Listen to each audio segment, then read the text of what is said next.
Chapter 31. Gotcha? Wait. The purple door closed behind us, and Zim held the heart of our enemy with one of the clawed hands from his pack. Gaz and Dib had gone home, and Gur was somewhere else in the base. Zim quickly cast off his wig and lenses and turned to me. It was time for Zim and I to talk about what happened tonight. "Liz," Zim said in a hoarse voice. "Why?" I sat on the ground with my back to the door, and Zim held the heart up with his mechanical hand. "I had to, Zim," I told him. "I knew you were dangerous, but I didn't realize you were capable of something like this." Zim stared at the pink organ. "Our plan was to stop her, and I expected us to destroy her, but this... Why?" "I just had to, Zim," I repeated. "You not understand." "How could I possibly not understand?" Zim asked with his magenta eyes staring down at me with so many emotions flashing over them at once. "I am Zim, after all." "I know you, Zim," I said. "So explain this to me," Zim demanded. "What drove you to this of all things?" "How I say this," I said out loud to myself as I tried to think of the right words to express what I needed to. "You keep calling Tak Love Pig." "Yes," Zim nodded. "I realize I was wrong for that, but that is no reason to rip her Tranor about. And I didn't realize that upset you so much. What do you care who I call Love Pig?" "Because," was all I could say as I avoided the eyes of my companion. "Because why?" Zim demanded. "Just because," I said with less hesitation. "Because why exactly?" Zim shouted. "I command you to tell me the meaning of this, wolf child." I finally met his eyes again and took a deep breath before, "Because if anybody be your love pig should be..." I stopped myself. "Should be what, Liz?" Zim demanded me to finish. "Should be me," I shouted. "I should be your love pig. You not get it, Zim? I want be your mate. Me." All those emotions that were in Zim's eyes a moment ago suddenly drained. Now those eyes seemingly held nothing but the attempt to process my words. He was silent, more silent than I had ever known him to be. When he didn't speak for a good while, I went on. "I want to be your mate, Zim. Not just experiment or learning about affection, but I want to be your real mate." Zim continued to stare blankly and silently. I realized this was a mistake, and I shook my head and sighed. "Never mind. It's stupid. I'm stupid. I see you tomorrow, Zim." I turned and began heading for the door.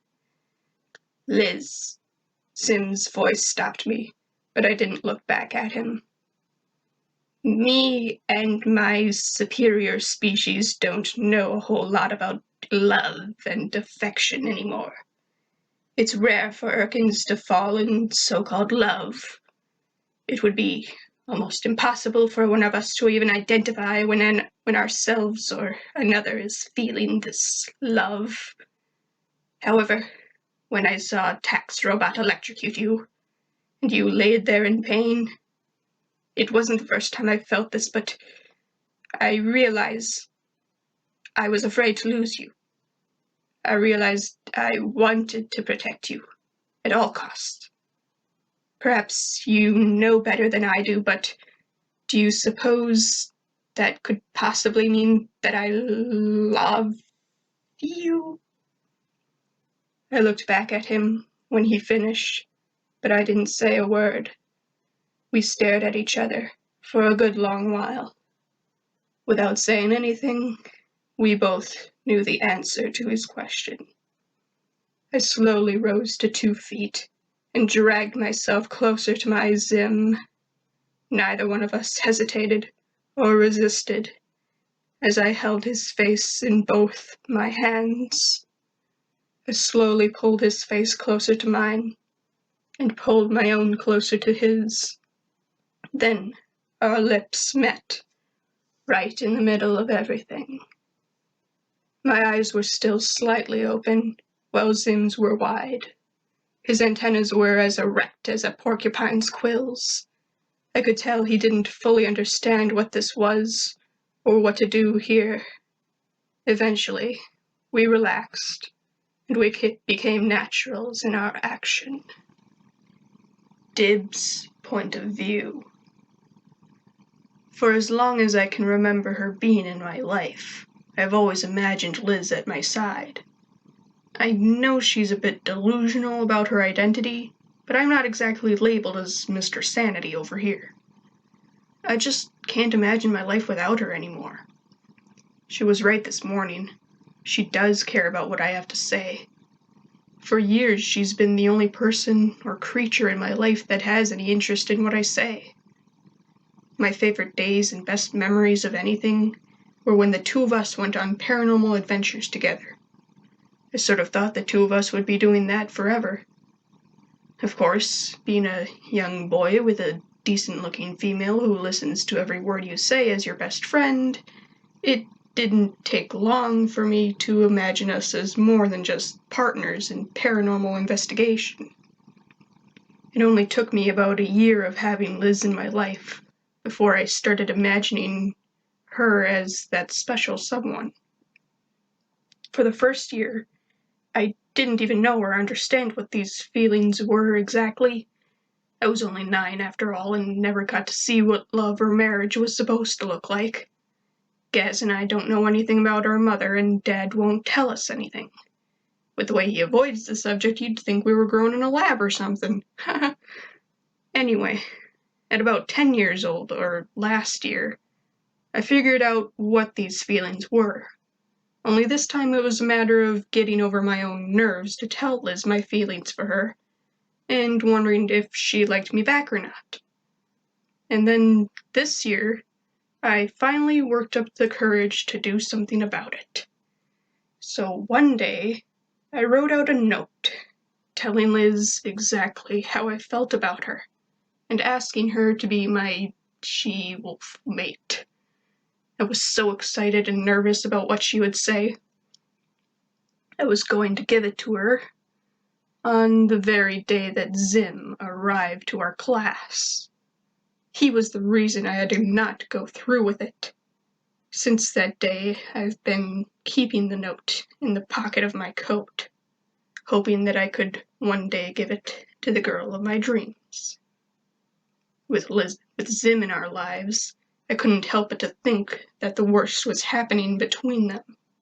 I hated Zim for being an evil alien, but as I saw Liz grow closer to him, I hated him more and more. The way she defended him, the way she used to defend me. Sometimes she would even fight against me in his defense. Even in that alternate dimension where they were trying to get my normal-sized head, there was a version of her there. I encountered her after the Halloweenies took Zim away. I'm sure glad Zim or anyone else didn't see that version of her. It's kind of embarrassing since it was supposedly in my head, and she looked like this really fetching girl-wolf hybrid that was basically trying to seduce me into handing over my head. I want to be absolutely clear. I am not, nor have I ever been, a furry. I like Liz despite her animal-like qualities, not because of them. When Zim put me in that horribly amazing simulator, the fact that he made Liz my wife in there made my heart break even more when I realized it was all fake. I had the life I'd always dreamed of in there. I was investigating the paranormal with the girl I loved the most as my wife. And we even have children together. 9 beautiful children.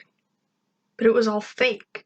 She was still on Zim's side, and I had to accept that she wasn't mine. Then Tack came along, and I grew hope once again. A girl who was smart and listened to what I'd say, and she didn't even think she was a wolf. I thought I could live without Liz if I maybe had tack, until I realized she belonged to that same enemy species as Zim. Now my attention returned to that of Liz. How could I ever think I could replace Liz? There's no such thing as a girl more amazing than Liz, even with what she did to tack. Tonight, though, I sat across the street from the house of my greatest nemesis, with a pair of binoculars held up to my eyes. I watched through the window at the very thing that had become my greatest nightmare. Liz and Zim had fallen for each other, as I had feared would happen. I put my hand to my chest and felt my heart break under my ribs.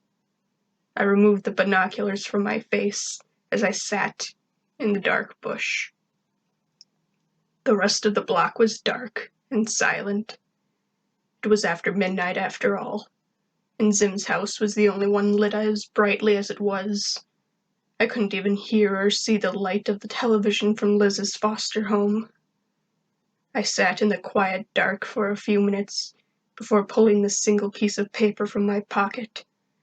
I unfolded the paper and quietly read the words to myself one last time. My dearest Liz, I don't really know how you're gonna take this, but I just wanted to say that you mean the world to me. You can't possibly imagine how I feel about you. I guess I should try and tell you how I feel, so I wrote this note for you. Here it goes. Liz, you are nothing less than the greatest friend I've ever known. We've been through a lot together. Some things were amazing, and some were not as amazing. But the thing is, I wouldn't change any of it, because I got to spend all that time with you. You are probably the single most important person in the universe to me. You stay by my side even though you don't have to. Dad and Gaz put up with me because they have to, but you chose to stay by me, despite all my quirks. I also see your quirks as beautiful and wouldn't change a single one of them. What I really want to tell you, Liz, is that I really like you. I've liked you for a long time now, and if you find that you like me too, I ask that you be my one and only she-wolf. I want you, Liz, to be the mate of me, Dib Membrane. Love, Dib. P.S. Please say yes. I sighed and closed my tear-filled eyes as I tore the note into a dozen pieces and left them to fall to the ground. I looked up at the greenhouse once more before turning and making my way home, leaving a trail of tears in my wake. Chapter 32. Welcome home. I pulled my lips away from Zim after a minute of kissing. Zim looked at me and smiled with pleasure. I see that a lot in movies, I told Zim. I thought I'd try on you. It how humans show affection. Zim rather enjoyed that, Zim said, still grinning. It's certainly better than having filthy earth meat thrown at me. What do you call this activity? Kissing, I told him. Kissing, Zim played with the word. I think I like kissing. I giggled a little. I should go home. I pulled away, but Zim wouldn't release me. But couldn't we continue this kissing? It's late, Zim, I continued and finally escaped his grab, lowering to fours. We kiss more tomorrow, and as much as want as mates. Really? Zim tilted his head. Well, all right. Go on home, and we shall continue our kissing tomorrow, love mate. I laughed, because I definitely liked love mate better than love pig. Good night, Zim. I turned and made my way for the door. Wait, Liz. Zim stopped me and I looked back at him. It may be a little late, but, Happy Valentine's Day? With his pack hands, Zim held out Tack's Tranorb and a plush wolf. I was so overcome with joy, I went right past the two items and jumped on Zim. Zim was taken off guard and dropped everything as I landed on top of him. I kissed him harder than I had before. When we stopped kissing, I took the 2 gifts from my new mate. I consumed the treasure orb and carried the wolf back to my foster house.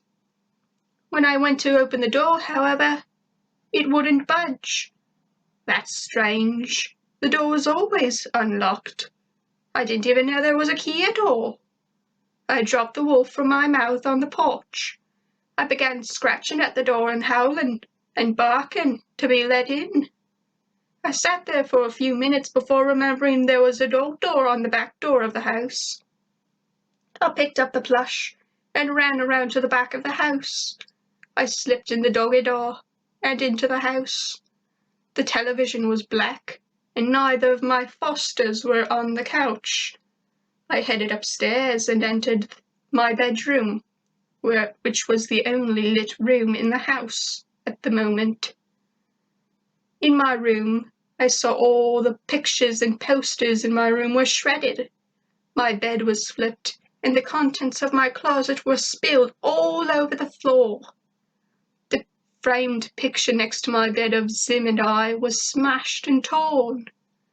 I saw my foster father in the middle of tearing through my closet, while my foster mother watched with angry hands on her hips.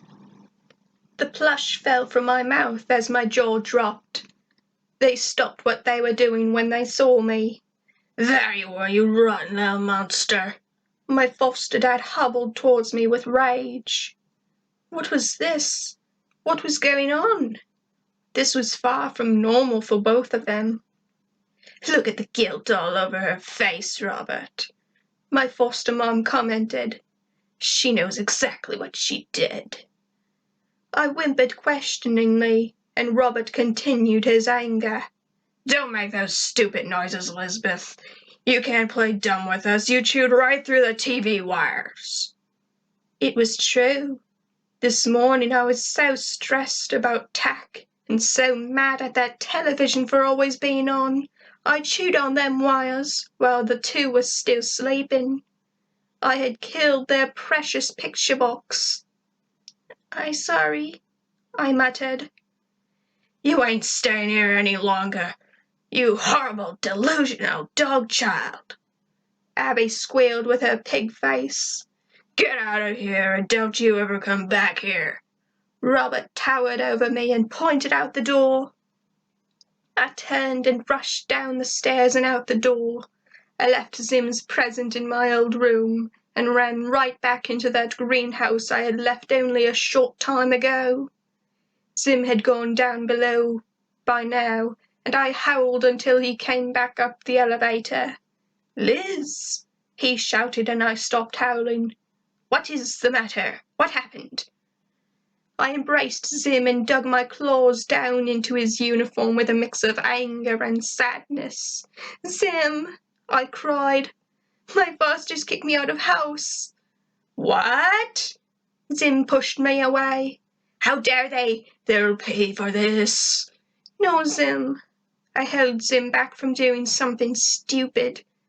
"I think we've done enough revenge tonight. If you destroy them, please wait for tomorrow." Zim looked down into my eyes and saw that I was serious. "Fine, I'll wait, and you'll stay with me from now on since I am your love-mate." Well, that was why I came to his house of all places. "You want me to live with you?" I asked with wide eyes. "Yes," Zim grinned. "Feel honored." I would love to live with Zim. I started licking Zim's face excitedly. "Excellent." Zim pushed me off of him. "You will experience the treat that I don't give to just anybody, so you should feel extra honored at this. You will share Zim's bed in sleeping. Come." "I'm most honored, Zimmy mate," I said as I followed Zim down an elevator I had not used yet. The elevator took us down to the room that was foreign to me. Against the far wall of the room there was a large cushion-like object. It looked very soft and comfortable. It sort of reminded me of a giant cat bed. "This is my bed, and now it is also yours, Liz." Zim gestured to the large cushion. Make yourself comfortable. I didn't move. I only stared at the bed. What's the matter? Zim asked. Don't you like it? It's the finest material made by Vortians. It's not that, I told Zim. It just, What? You can tell me anything, Liz. Zim reassured. We are love mates. Well, I usually sleep, naked. I choked out. You do? Zim's antennas flickered upwards. Why would you do that? More natural and comfortable for me, I explained. I naked whole life until I 6. I'm not able to be naked during day, so I be naked at night when no one see. I think I understand, Zim said. Well, if it's more comfortable for you, feel free to sleep naked. I rather not, I told him. Why not? I tried to think of how to put this. Same reason you not want to be naked. Zim thought about it. Fair enough. I suppose just get as comfortable as you can, love. I removed my shoes and socks and took off my pants so that I was just in my shirt and underwear. I was about to crawl into bed when I noticed the item sitting beside the bed. I picked it up to see the framed picture I had given Zim on Valentine's Day. I really did love it, Liz, Zim told me when he saw me holding the picture of us. I'm sorry I acted like such a jerk to you when Tack arrived. I keep that there so that us being together is the last thing I see before I go to sleep, and the first thing I see when I wake up. That had been the exact reason I kept the same picture by my bed. I smiled at Zim and held the picture to my chest. Zim continued smiling until he realized something. Hey, where is the miniature wolf that I gave to you? He asked. Oh, I said, lowering the picture in my paw. Rob and Abby kicked me out so quickly, I dropped Wolf, not had time pick up and take with. Zim pouted. We shall retrieve the item and anything else you need tomorrow when we destroy those horrible creatures. I smiled and set the picture down before crawling into bed. Zim soon crawled in beside me, yawning and stretching. Well, good night, Lizzie love. He stretched out his arms and legs, forcing me to the edge of the bed. I crinkled my nose and furrowed my brow. Zim's eyes were shut, and it seemed he wasn't going to move his arms to give me more room. With my head I moved Zim's arms and legs aside and placed it on his shoulder. I wrapped my arms and legs around his torso and thighs, holding him close and tight. What is this? Zim said, confused. What are you doing? This how I sleep in bed with mate, I told him. You're lying, Zim shouted. Shh, I said to Zim the first human word I had ever heard. You enjoying, right? Yes, Zim said after a pause. Yes, I suppose I am enjoying. Zim's arms embraced me. Before I fell asleep, I felt his tongue caress my forehead, and his voice breathe, good night. Chapter 33. The time has come. I woke up to a small robot jumping on top of me. Wolfie's here! Wolfie's sleeping here! Gur cried with excitement. Gur! Zim shouted upon being woken up and having to release my hold. Get out of here! Can't we have a little privacy? Okie dokie, Gur said and shot out the door. Sorry about that, love, Zim said, looking at me. Did you sleep all right? Best sleep me had in years, I yawned. Good, Zim whispered and licked my forehead. May we continue this kissing activity now? Zim, I smiled, we have to go school. Zim groaned in frustration. Stupid Earth school, stealing all of our time. What'd we tell everybody? I asked Zim. About what? About everything. About us. about Tack. They wonder where she is, I explained. I suppose we could tell everybody that her father moved the Weenie Company, Zim suggested. That's brilliant, Zim, I told him. And about us? It's nobody else's business whether or not we're lovemates. Zim brushed off the idea of telling people of us. I guess you're right, I agreed. We go on at school same as before Tack came. Excellent! Zim just about punched the air. I'm glad I thought of that. But never mind. I rolled my eyes and dropped it. I think I at least tell Dib. He's still my friend after all. Stupid Dib stink. Zim's eyes narrowed. If I wasn't so happy to be with you right now, I'd go destroy his big head right now. I sure you would, Zim, I smiled. Dib will flip when tell him. I didn't know he could do flips, Zim said. Do you think he knows how to do a handstand as well? No, I laughed. Not actual flips, just expression. Expression? Yes, means he freak out, I explained. Well, that's just stupid, Zim exclaimed. I giggled. Yes, I thought so too. I suppose we should get going before we're late for horrible school, Zim said as we both sat up. You starting to sound like Bitters, I told him. Zim rolled his eyes. About half an hour later, Zim and I entered the classroom to see Dib talking to Miss Bitters. That's right, he was saying. Tack's father moved her and the Weenie Company all the way to China, and that's why she's not coming to class anymore. Dib saw us, glared at Zim, and marched straight to his desk without even looking at me. I figured maybe he's a little shook up around me since he saw that I ripped Tack's Tranorb out last night. He'll get over it, I'm sure. Then maybe I'll tell him about me and Zim. A few hours later, Zim and I were staring at the horrible cafeteria food before us. The rat people of Blorch wouldn't even eat this filth, Zim said at the black and grey something on our trays. Zim, I whispered, what do you say we ditch bad food and do something more enjoyable? Zim looked at me with a raised eyebrow and asked, like what? I stared at his lips until he understood. Oh? Oh! Yes, let us ditch the food and go kissing. I chuckled and took Zim's hand in mine.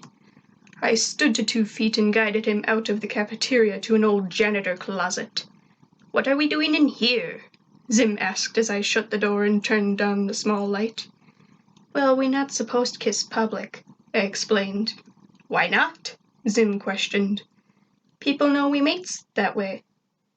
Wait, so only mates are allowed to kissing? Zim tried to figure out. Yes, I nodded. Kissing other than mate is bad.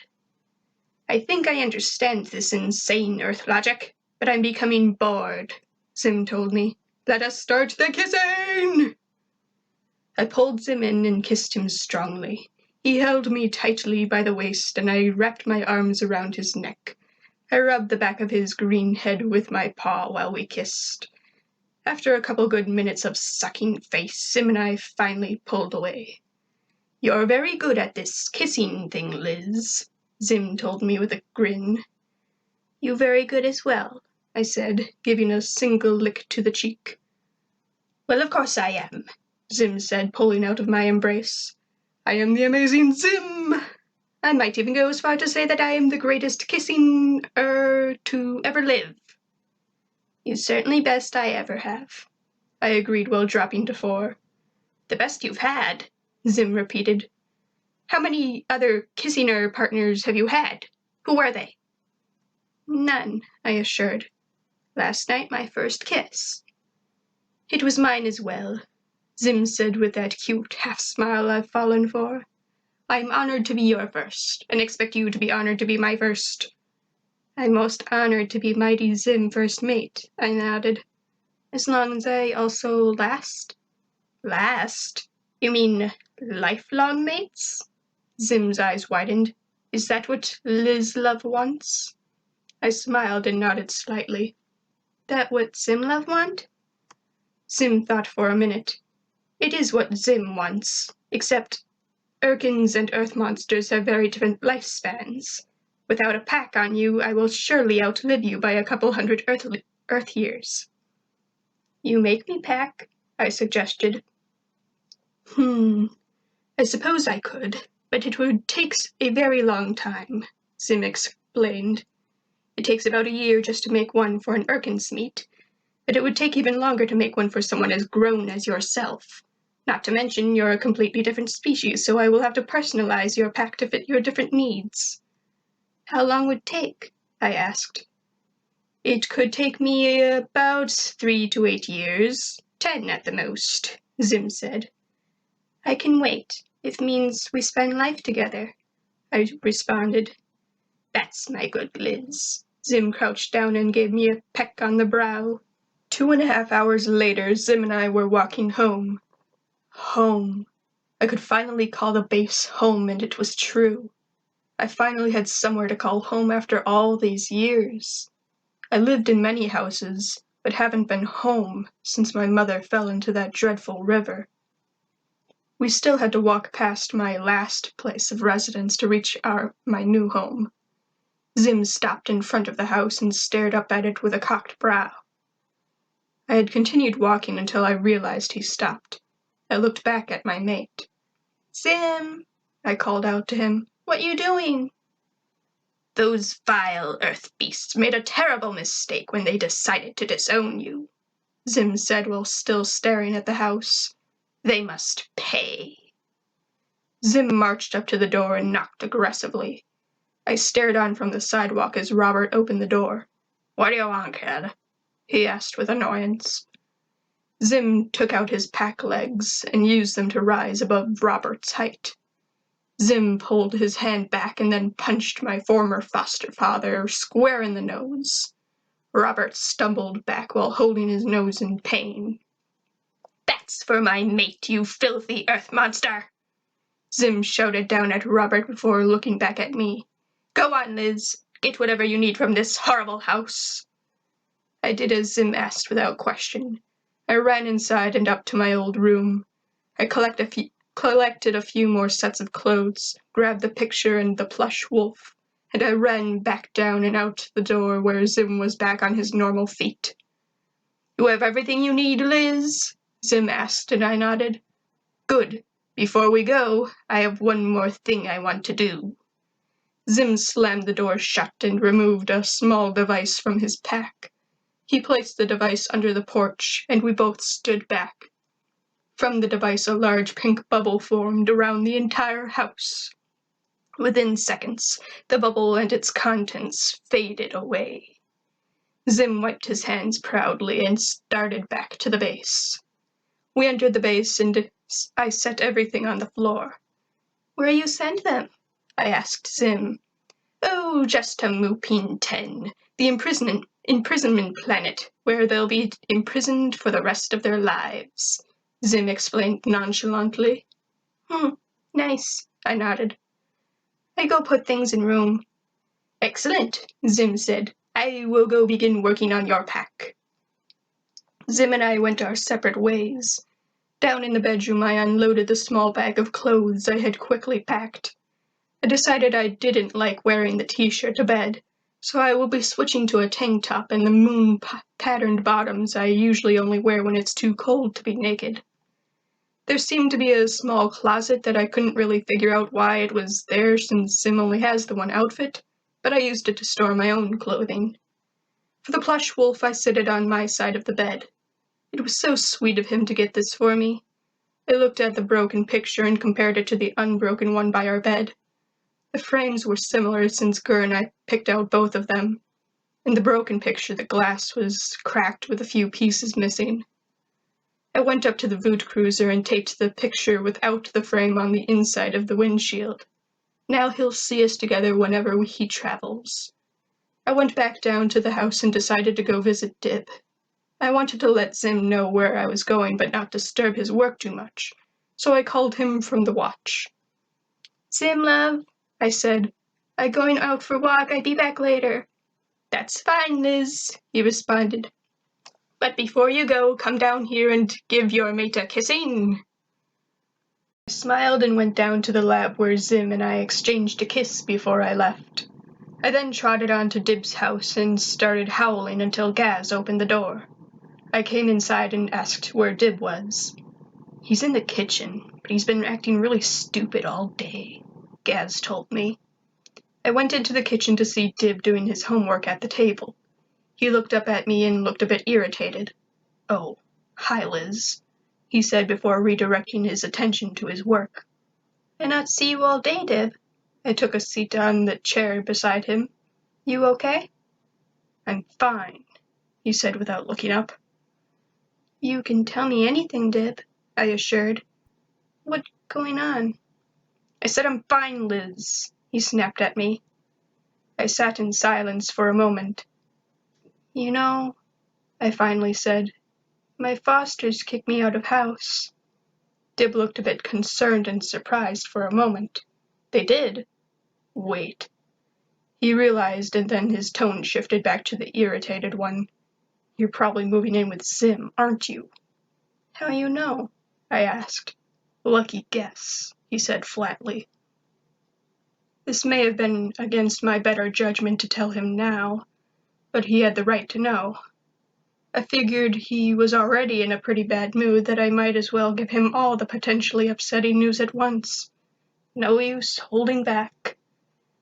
"There's something else I need to tell you," I said with a dry mouth. I saw Dib's grip on his pencil tighten until his knuckles were white. He closed his eyes, waiting for me to go on. I gulped and braced for impact. "Zim and I, we become mates." After I told him, the pencil in Dib's hand snapped in two. I gripped the table, waiting for him to erupt like a volcano. I waited for him to shoot up from the table, screaming, "What?" I waited for him to start arguing against my decision and how Zim is such an evil alien that can't be trusted. I waited for him to act all overprotective like he usually does. I waited, but that never came. Instead, the pencil snapped, and Dib pushed himself out from the table and stormed off without a word. I heard his footsteps ascend the stairs and then his bedroom door slam like thunder. I was left at the table feeling guilty and confused. I expected an argument, a lecture, anything but silence. At least now the news was out, and he could have his time to accept it. I slipped down from the table and out of the kitchen. I joined Gaz on the couch. "Wow," she said as I sat beside her. "What was that about?" "I told him me and Zim live together and become mates," I explained. "I thought he'd yell at me or something else, but he just go quiet." Gaz responded. "Maybe he's finally getting tired of hearing his own stupid voice." "I'm serious, Gaz." I narrowed my eyes at her. "So am I." She sipped her soda. We heard music booming out of Dib's room. I looked up in the direction of his room. "Since when does Dib listen to Billie Eilish?" "Who knows? He's crazy," Gaz said.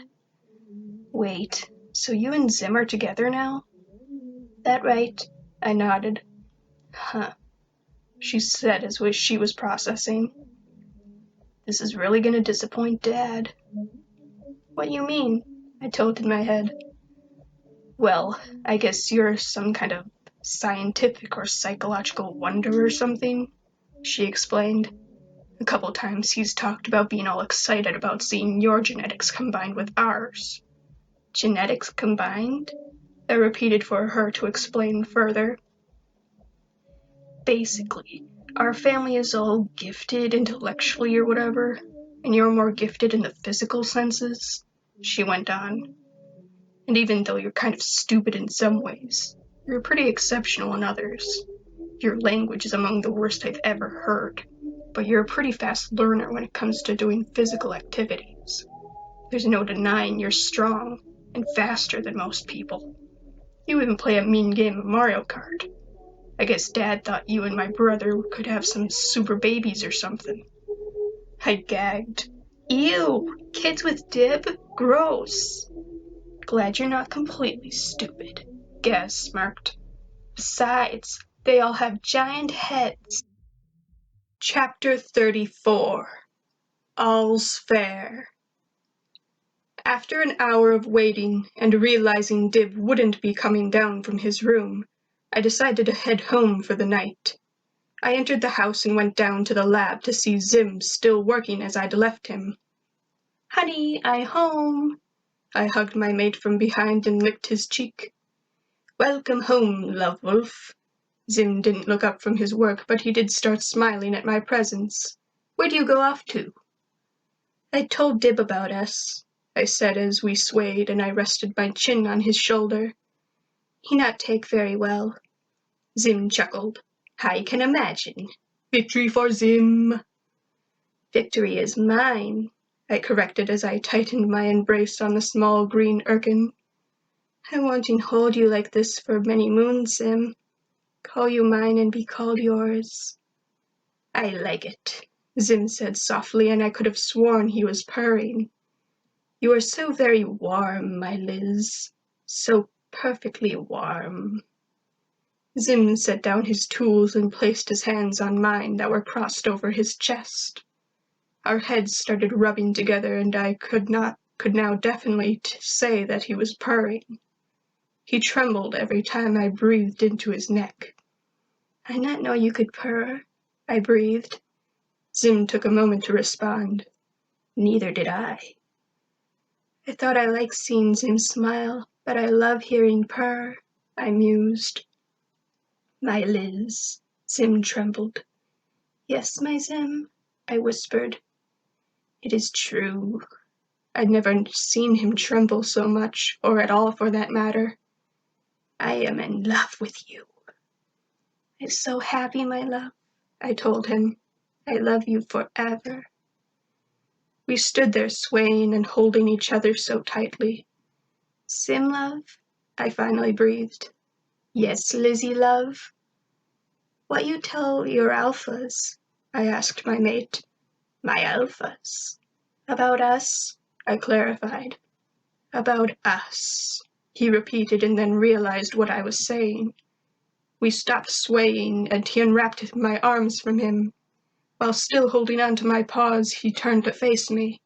What will I tell the tallest? Urkins are not supposed to feel love, let alone love a filthy earth beast. Liz, I could get into so much trouble for this. What are we going to do?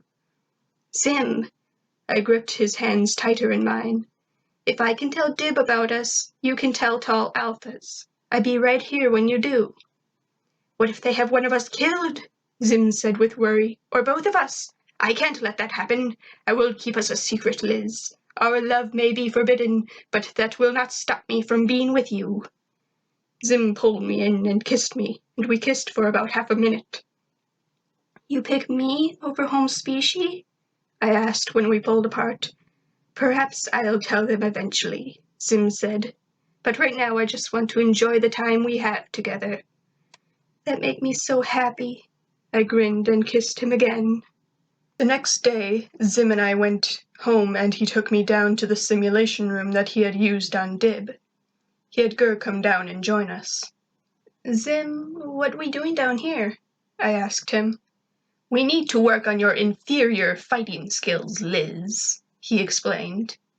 Excuse me? I raised an eyebrow. Your fighting tactics are extremely primitive, and Erkin Smeet could defeat you in battle, Zim said with no sugarcoating. I liked his brutal honesty because I knew he was never holding back. Need I remind you I destroy tack with ease? I said, slightly annoyed. You got lucky that time, Zim brushed off my accomplishment. If you're going to be the mate of the mighty Zim, you must learn how to fight creatures much more advanced than yourself and the earth beasts. I blew some of my hair out of my face. Fine, train me, mighty Erkin Lord. That's what I like to hear, Zim said and gestured to Gur. Gur, you will be helping Liz to train in fighting. Ooh, Gur said excitedly. I get to play with Wolfie! No, Gur, Zim corrected.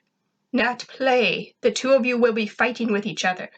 For Liz's own good, I'm going to tell you, Gur, to not hold back. Do you understand? Fight with her as if she were a real enemy." "Yes, my lord," Gur saluted. "And Liz," Zim turned back to me, "the same goes for you. Fight with Gur as if he was an enemy robot like Tax." "Yes, love." I bowed my head. Zim kissed the top of my head and then went up to the booth. He turned the simulator on, and Gur and I were now in the middle of a battle, where Urkins and their robots were fighting against the robots that were malfunctioning. "All right, you two," Zim's voice echoed through the simulation. "You are on Urk, and some of the malfunctioning Sir units have decided to try and take over the planet. Gur, you are one of the malfunctioning Sirs, and you are fighting with Liz. Now fight!" Gur saluted and started rolling around on the floor. "No, Gur, no!" Zim shouted. "You must fight with Liz! Stop goofing around!" Gur only continued to roll around on the floor while laughing. I started giggling at how cute he was. "Arrgh!" I heard Zim scream in frustration, and then the simulation disappeared. "Gur, get up here!" Gur went up to the booth, and I sat alone in the simulation room for a few minutes.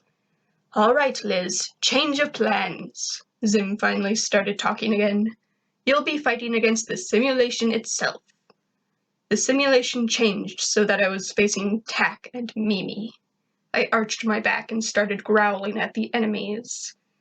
"You will start off by fighting with Tack's robot," Zim explained. "Once you've destroyed Mimi, you can have your way with Tack herself. Remember, Tack and Mimi will fight the same way they would in real life, so don't hold back. And don't worry about getting too injured because we have medical equipment that will fix you up if things go wrong for you. Good luck, Liz. Love you." The love you took me off guard, and I wasn't ready for Mimi's attack. She jumped at me like she had attacked me in the house the other day and slammed me into the ground. The back of my head hit the floor like a rock dropped off a cliff. I remembered the fighting that me and the other wolves did as pups, and tried to use that strategy. I locked my jaws onto Mimi's arm and refused to let go. With all my body strength, I overpowered the small robot and slammed her into the ground. Mimi overpowered me by smashing me in the side of the head with her free arm.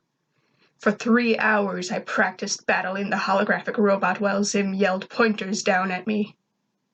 "Don't let yourself get distracted by me, no matter how amazing I may be," he said after I was easily defeated in the first round. "Remember, Liz, it isn't necessarily about size or strength, but about strategy. As you fight, find your opponent's weak point and use it against them. At the same time, figure out what your weak point is and eliminate it while you fight." I fought hard, and I fought for a long time. Each time I grew closer to defeating Mimi, but was eventually vanquished by her. I fought until I was too weak to fight, and then I fought some more. I fought until none of my legs could support me, and I knew I was done. The simulation and Mimi disappeared from around me, and soon Zim was standing over me. I was too weak and tired to even speak to him. He reached down and picked me up in his surprisingly strong arms. I nuzzled my head into his chest, and he gave me a tender kiss on the forehead. "You did good today, my special earth beast," he whispered as he carried me towards the door. "You did good." Zim took me to our room and placed me in the bed where I held onto the wolf plushie and rested. Zim didn't leave my side, but instead sat up on the side of the bed and stroked my hair. I finally gathered enough strength to look up at my mate and fighting coach. "Robot fight different from wolf and people," I said in a cracked voice. "I know they do, Liz," Zim continued stroking. "You should try fighting on 2 feet. You can use your hands as 2 more things to fight with." "Vital organs more protect on 4, I told him.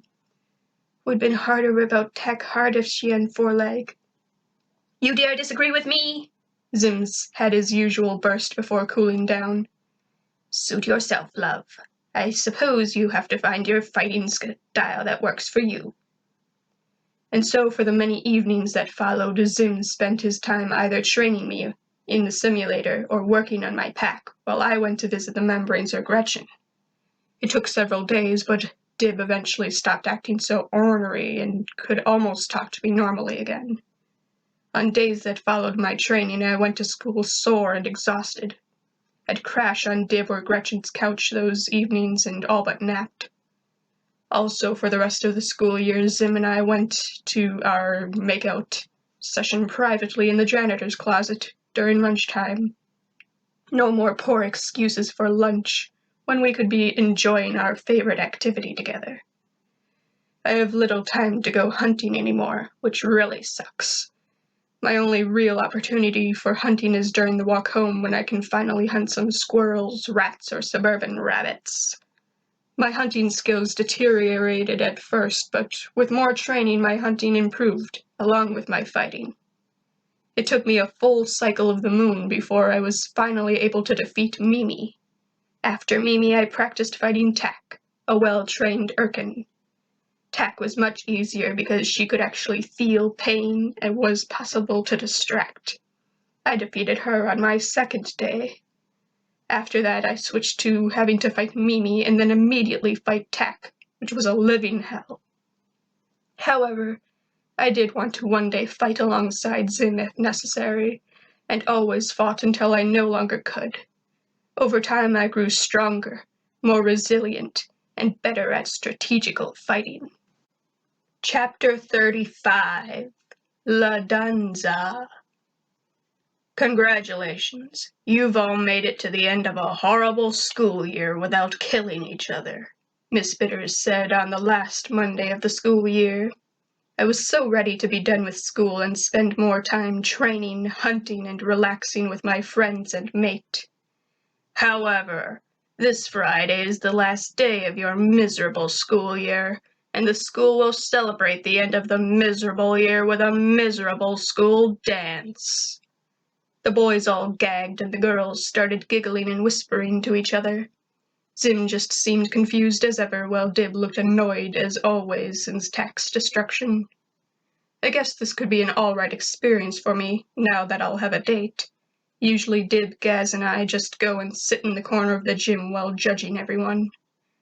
Everyone is required to attend, Bitters explained. If you don't, you'll be spending the entire summer with me. This was the rule every year. Not going to the dance meant summer school. You kids can spend the rest of the afternoon discussing your plans or whatever. Miss Bitters brushed us off and started reading a book. Zim turned and looked at me very confused as the other children were talking with each other. Liz, I demand you explain to me exactly what a school dance is. School dance is when everyone dress fancy clothes and gather in gym. Music play and everyone dance with each other. Some people go with date and other go with friends. What is dancing and what is a date? Zim asked. Zim said this loud enough for almost the entire class to hear. Everyone looked at the weird green kid who doesn't know about dancing or dates. I knew how to save this. He just fooling around, pretending he not want to go with me, I tried to explain to the class. No worry, I get him go. Everyone seemed satisfied with that explanation and went back to talking among themselves. By now, Dib, Gaz, Professor Membrane, and Gur have spilled the beans about Zim and me to the entire school, and just about the entire city. At least nobody thinks I'm dating Dib anymore. I looked back at Zim. I explain later, love. I looked around the class again and my eyes landed on Gretchen, who was staring at Dib. Dib didn't notice her, of course, and was just doodling on his desk or something. I'll be right back, sweetheart, I said to Zim before heading to the back of the room to meet my friend with 3 pigtails. Hey, Gretchen, what you thinking? Oh, hey, Liz, she said to me. I just really wish I could go to the dance with Dib. Why not ask him? I suggested. Oh, I could never do that, she shook her head. I'm not brave like you, Liz. Sure you are. I looked over at the back of Dib's head for a moment. Should I ask for you? No, I can't ask you to do that. Gretchen lowered her eyes but then looked back into mine. Hey, Liz, can I ask you something? Anything, I responded. How did you get Zim to be your boyfriend? I thought back to those couple of moons ago, on that night filled with every emotion under the sun. I just tell him I want to be mates, I explained to Gretchen. It's simple. I much think you should ask him. I just can't do it, Liz. The poor girl put her hands to her face. Yes, you can, Gretch, I reassured. I'm right here for you, no matter what. Gretchen looked back up at me, as if she were about to cry. Well, maybe I could try asking him after school.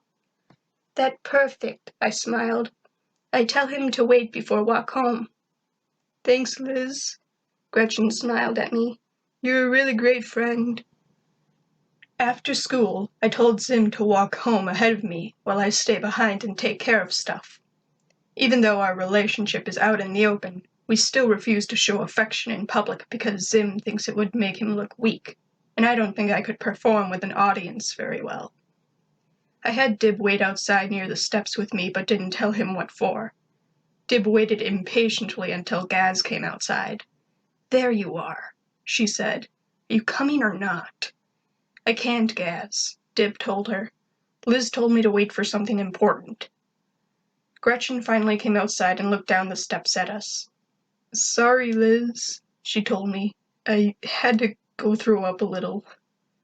I met Gretchen on the steps and guided her down to meet Dib. Dib, Gretchen has something she wants to ask you. Okay, Dib said, a bit confused with his arms crossed. Is she going to tell him how annoying and insufferable he is? Gaz asked. Gaz, I think we leave two alone. I started guiding Gaz towards the sidewalk until we were out of earshot of Gretchen and Dib. I kept a sharp eye on them as I explained to Gaz that Gretchen was trying to ask Dib to the dance. Hey, Gaz, a voice said with tenderness. Gaz and I turned around to see Julian, a half-Spanish boy in Gaz's class. Julian is one of the most popular boys in the whole school. He has soft gray-green eyes that seem to stare into one's soul, and a smirk like a mischievous fox. He always wears the tightest clothes that show off his manly 10-year-old physique. Julian's father, Alejandro, works by helping people, mostly children, learn English and Spanish and a few other languages. I work with him quite a bit, for he's the one teaching me English. I do like Mr. Barosmetos better than Dr. Boobs, but still wish I didn't have to have any therapy or lessons at all. I can say that Julian very strongly resembles his father. Julian's mother, Heather, is knowingly the absolute best, whatever she does, in the entire county. The only physical traits Julian received from her was her dainty nose and slender fingers. The two are both known for being manipulative to the core, while mirroring each other perfectly. Julian was a charmer, just like his parents. There was no denying that. What do you want, Julian? Gaz asked with a raised eyebrow.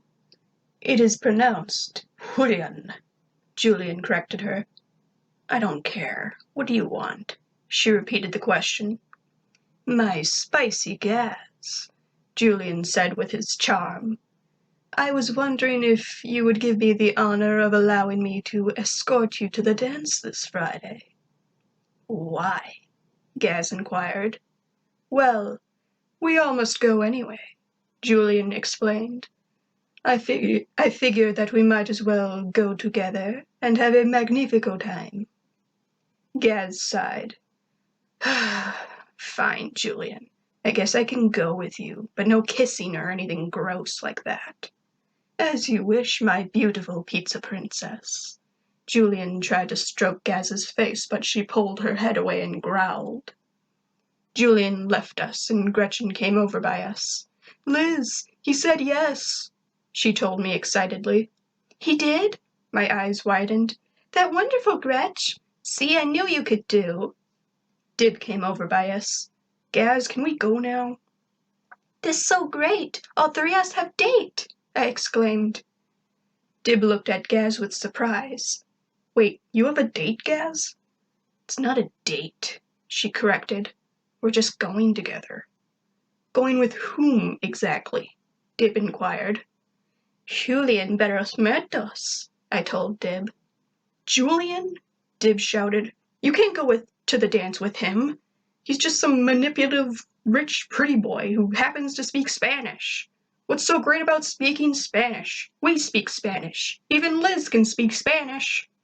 "Because Julian father," I reminded him. "Alejandro also teaches me Spanish."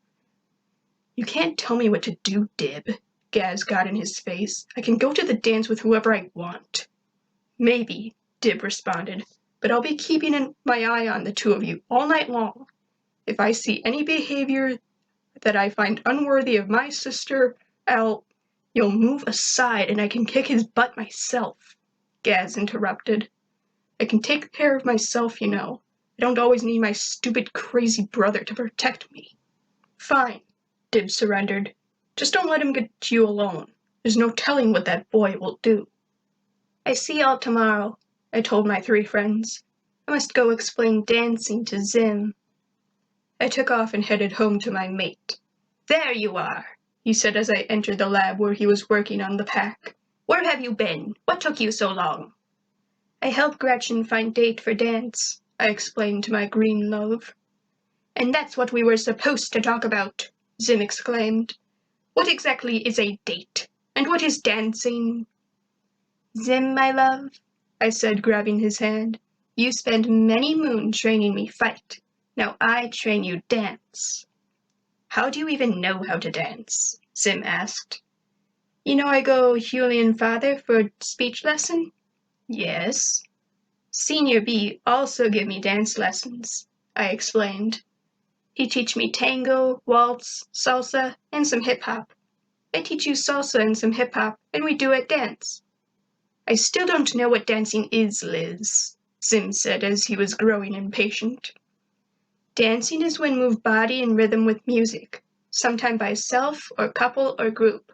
A date is do something special with love mate. Dancing is thing love mates do together, possibly on date." "Do I really have to do this?" Zim asked. "It'd make you look more human to dance with mate," I told him. "Then let the dancing begin!" Chapter 36. Dressed to Impress. It was Friday night, and Gretchen, Gaz, and I were all getting ready for the dance at Gretchen's house. The three of us had gone dress shopping last night, and Gretchen's mother was doing mine and Gretchen's hair.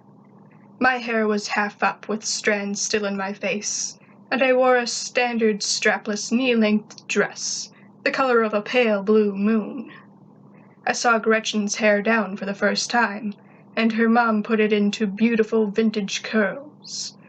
Her dress was a dark blue with lacy sleeves, and she had a blue orchid headpiece in her hair. Gaz's hair wasn't very different from how she normally wears it, except she had a black headband with a little black bow on the side of her head. Her dress was black, of course, with a large bow on the side of her waist. To our excitement and the boys' dismay, all 6 of us will be triple dating tonight. The boys are all getting ready at their respective houses, and then Julian's mother will be picking each of us up, and then come to pick the 3 of us up at Gretchen's house. Alejandro and Julian had taken Zim shopping for some appropriate clothes, so he won't stick out too much tonight. The dance lessons were difficult at first, but with lots of practice, Zim surprisingly got the hang of it. The 3 of us just finished up when the doorbell rang. I was forcing myself on 2 feet all night, and we all answered the door to see the 3 boys, and Mrs. Burros Muertos, standing by the car. I haven't actually met the famous Heather yet, but still knew enough about her. Julian was standing between Zim and Dib, who looked like they were trying desperately not to kill each other. Dib was wearing a normal black suit with white shirt and a bow tie. Zim's outfit was formal, but entirely the same color as his Erkin uniform. Julian was in a rose dress shirt, black vest, pants, and bow tie, a very stereotypical Latin dancing outfit. Julian put his hand out before Gaz. "You look beautiful, my queen of darkness." Gaz slapped his hand away and started walking out the door. "Let's get this over with." Julian sighed. "I love La Chica with a hard-to-break surface," and he followed her towards the car. "Good evening, Liz," Zim said awkwardly. "You look very, not hideous tonight." Dib rolled his eyes and face-palmed. Julian was trying to give him dating advice in the car, he explained. "Come on, Gretchen." Gretchen and I smiled at each other as she followed Dib towards the car. I smiled at Zim and took his hand as we walked to the car together. "Mama!" Mama, Julian was saying. "I would like you to meet the beautiful, amazing Gaz." "You're going to the dance with some weird goth girl?" Heather eyed Gaz. "You know better than to associate yourself with someone so unpopular." Gaz scowled up at Julian's toothpick-thin mother. "Listen here, lady," she said. "I don't want to go to this stupid thing at all, and I certainly don't have to go with your creepy narcissist son. But if you call me weird goth girl one more time, I will make the drive to the dance so miserable for you, you're going to need a week to recover." I smirked at Gaz's fierceness, but Julian's mother just scoffed. "You don't scare me, you purple-haired freak." Heather's eyes then landed on me and Zim. "Ew, he's green! How did I not see that when he first got in the car?" "Stupid female beast!" Zim's fist shook in the air. "I happen to have a rare skin condition that your puny brain wouldn't possibly understand the science behind."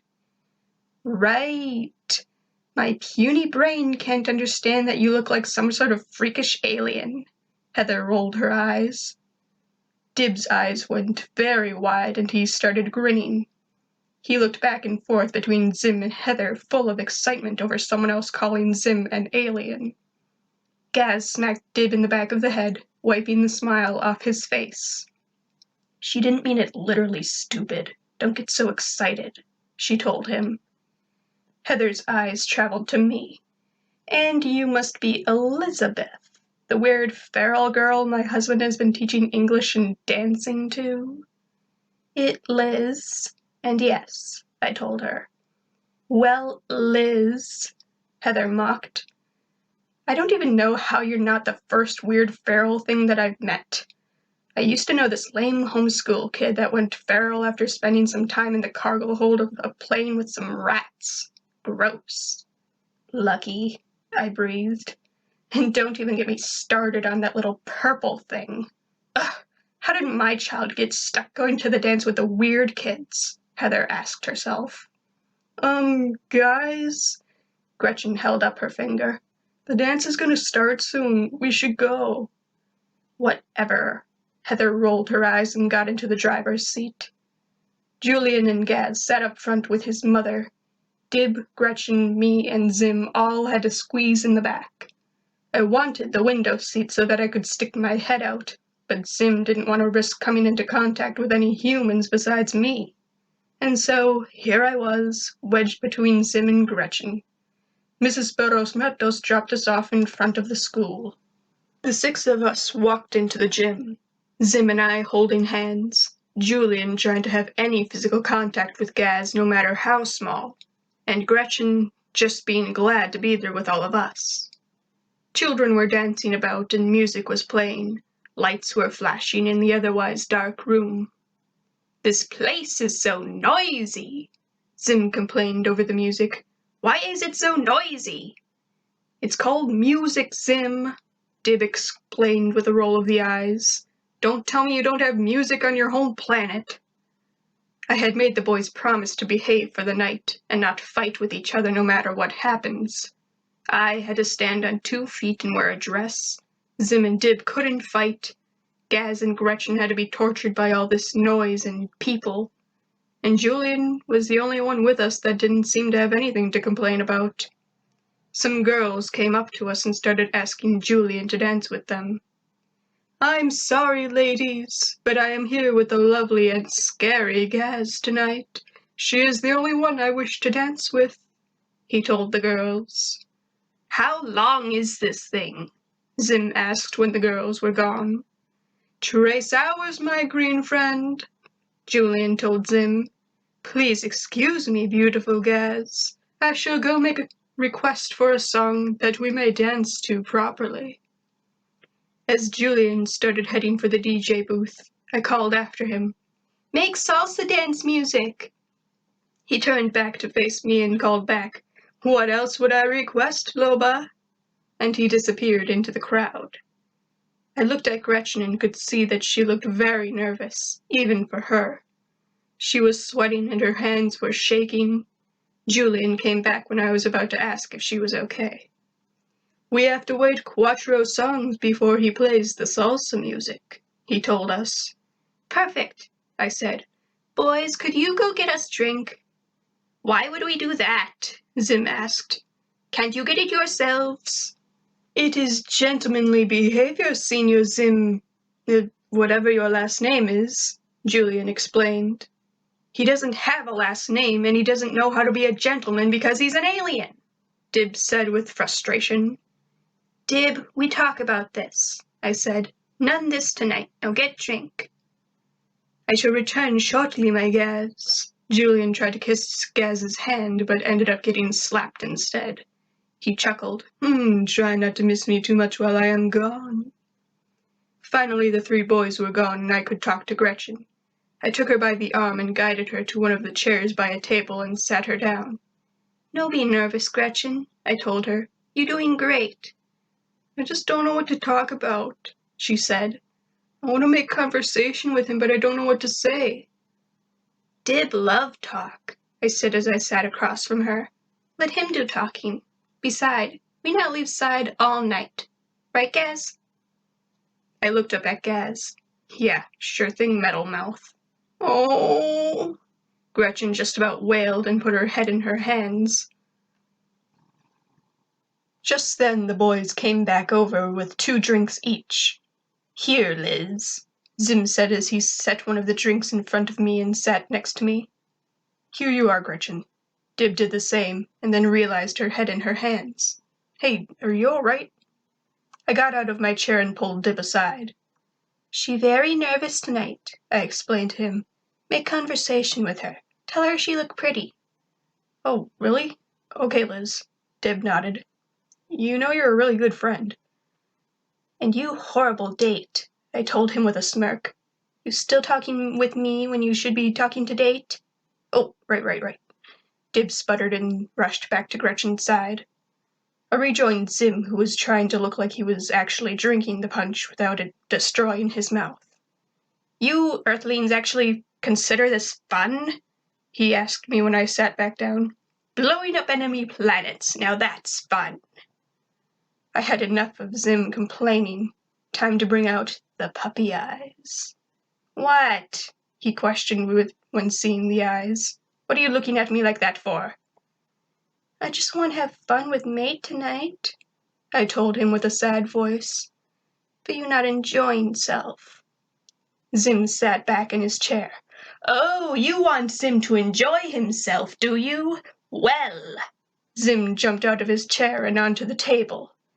"Zim can have loads of fun. Look at me, I'm a normal human having a great time." Zim started dancing on the table, and everyone looked up at him and laughed. I had also shown Zim many videos of people dancing throughout the week, and Zim was now trying to copy some of those moves.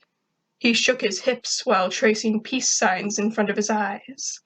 He tried raising the roof with his hands. He crossed his wrists and did Gangnam Style. He even did the frickin' worm with absolute perfection. I sat there laughing at my mate while Julian cheered Zim on, and Dib laughed with everyone else who was watching.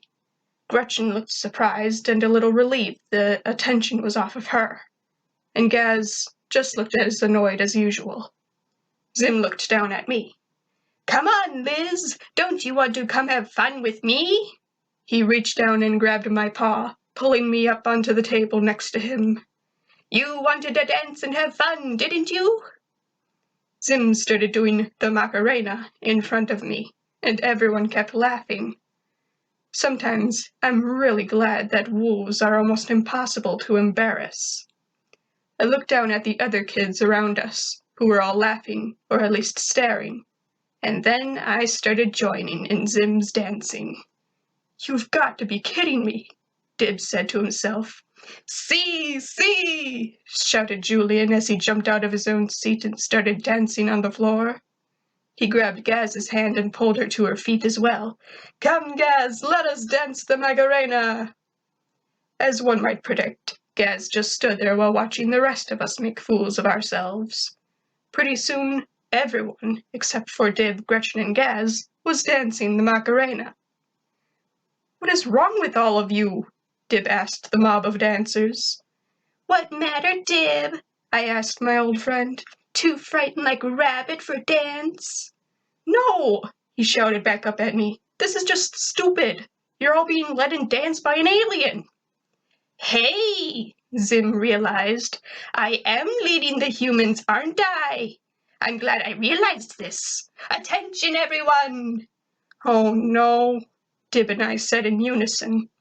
I want all of you to follow in my lead as I dance, Zim told the crowd. Ah, conga!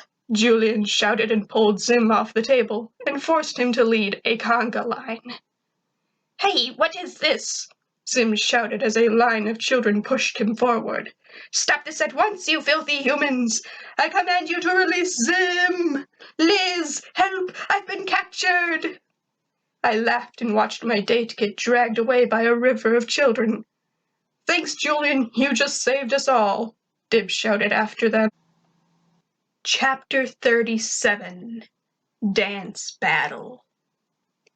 Within minutes, everyone was enjoying the conga line.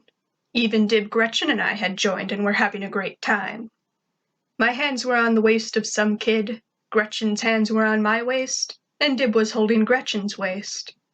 I have to say, I enjoyed just about everything that happened that night, but the conga line was my favorite moment. In that moment, I wasn't a delusional feral wolf child. Zim wasn't a weird kid who may or may not be an alien. Julian wasn't the most popular boy in school. Gretchen wasn't awkward. Dib wasn't insane or fighting with Zim. The whole school was just doing this thing together, and the whole school was enjoying it.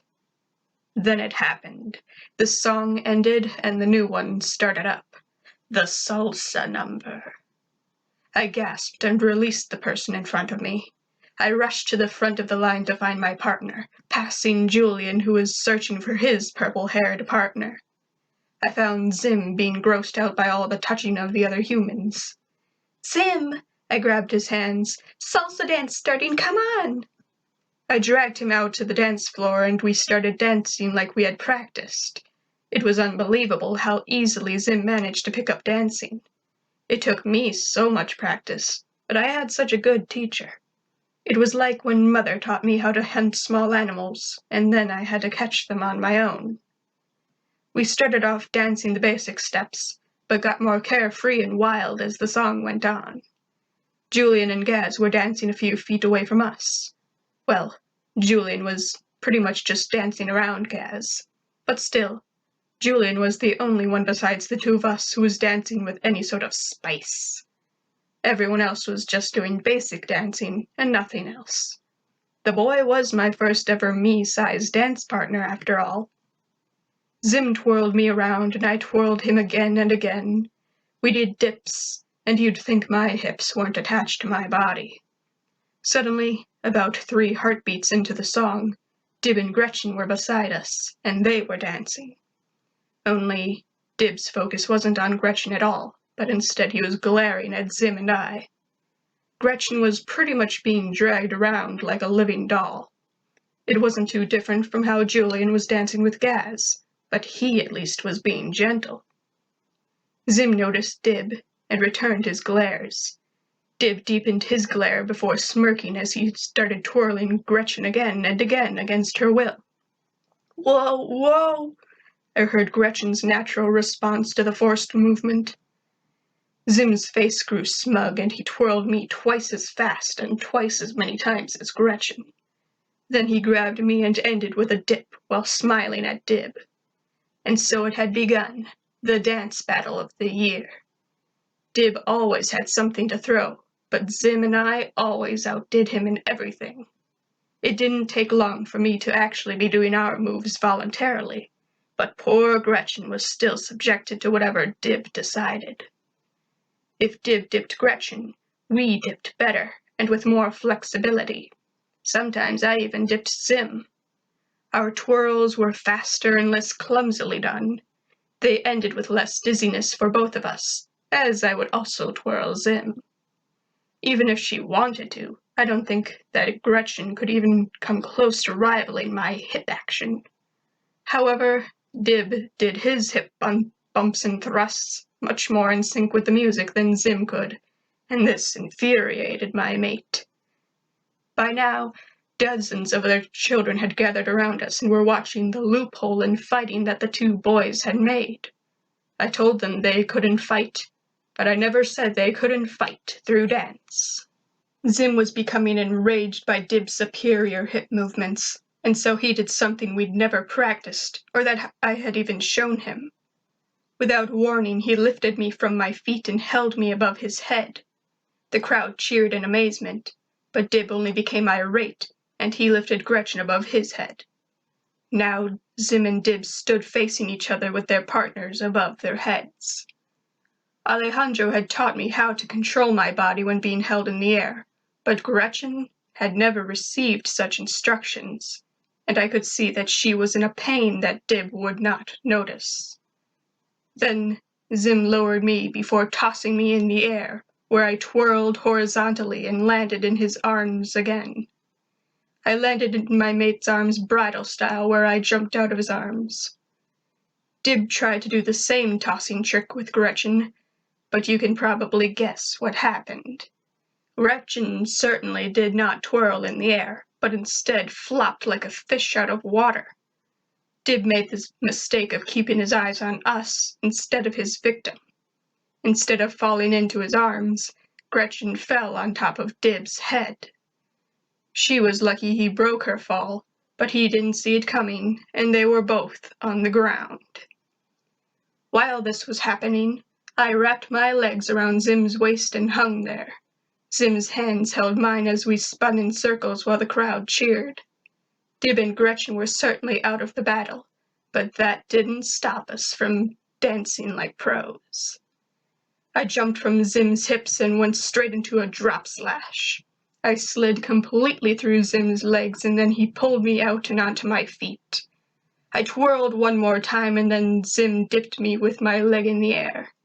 He pulled me to my feet, and we ended with a yo-yo move, where I spun into his arms, and the song ended. The music stopped, and the school was cheering, but we weren't paying attention.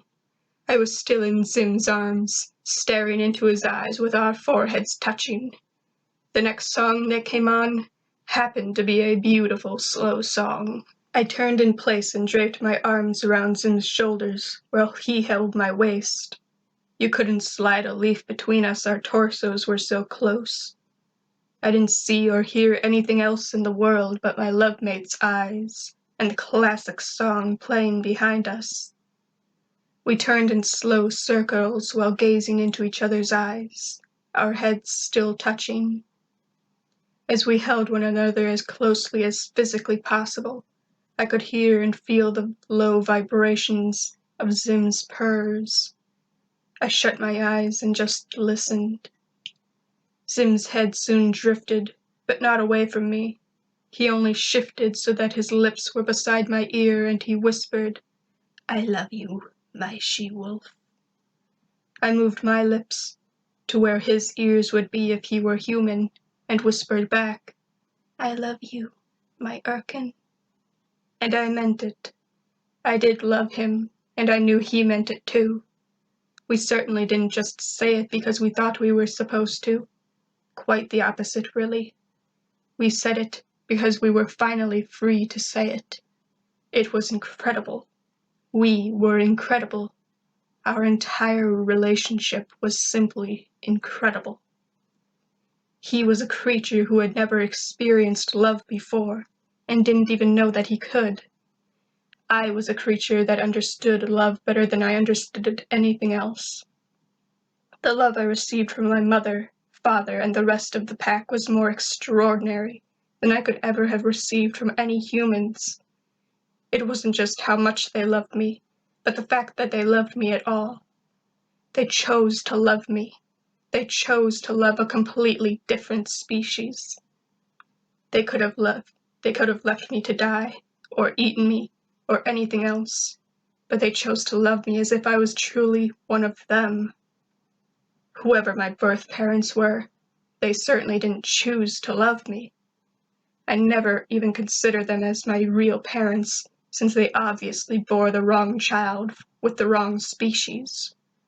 I could never consider anybody but my wolf mother and father as my parents, but especially my mother.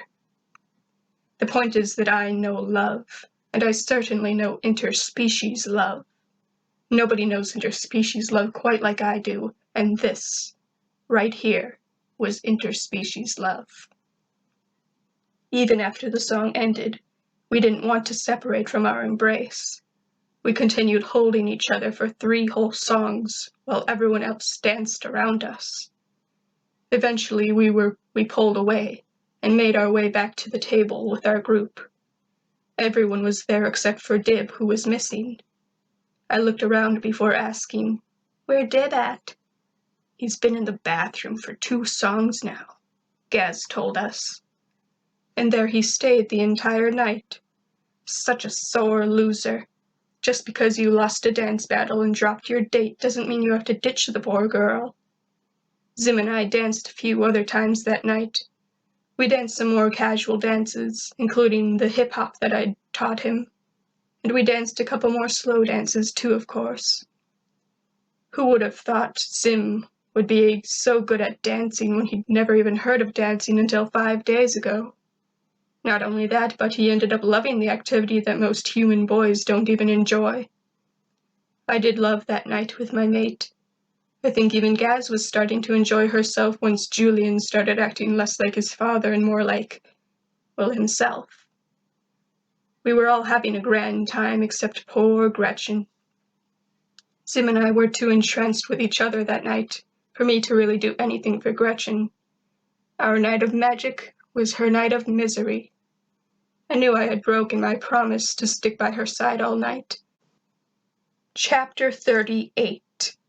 This Ain't Nickelodeon. Dib's Point of View. I sat at the little table and watched those 2 slow dance together. I hated to admit it, but they sort of looked great together. You could see he was happy to be with her, and she was happy to be with him. I had almost become addicted to watching those 2 together. It wasn't a healthy addiction either. It was the kind of addiction that causes you more pain than good, but you can't help it to continue to feed it. Isn't that what all addiction is, Dib? Come on, man. I used to spy on Zim's house with the hopes of catching him doing something evil and alien-like.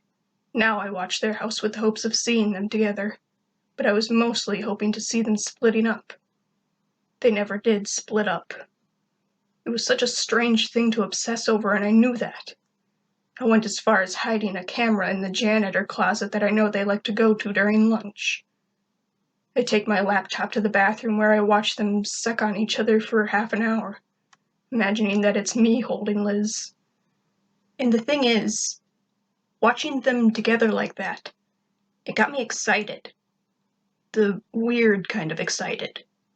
All they did was kiss, but it was enough to get me going.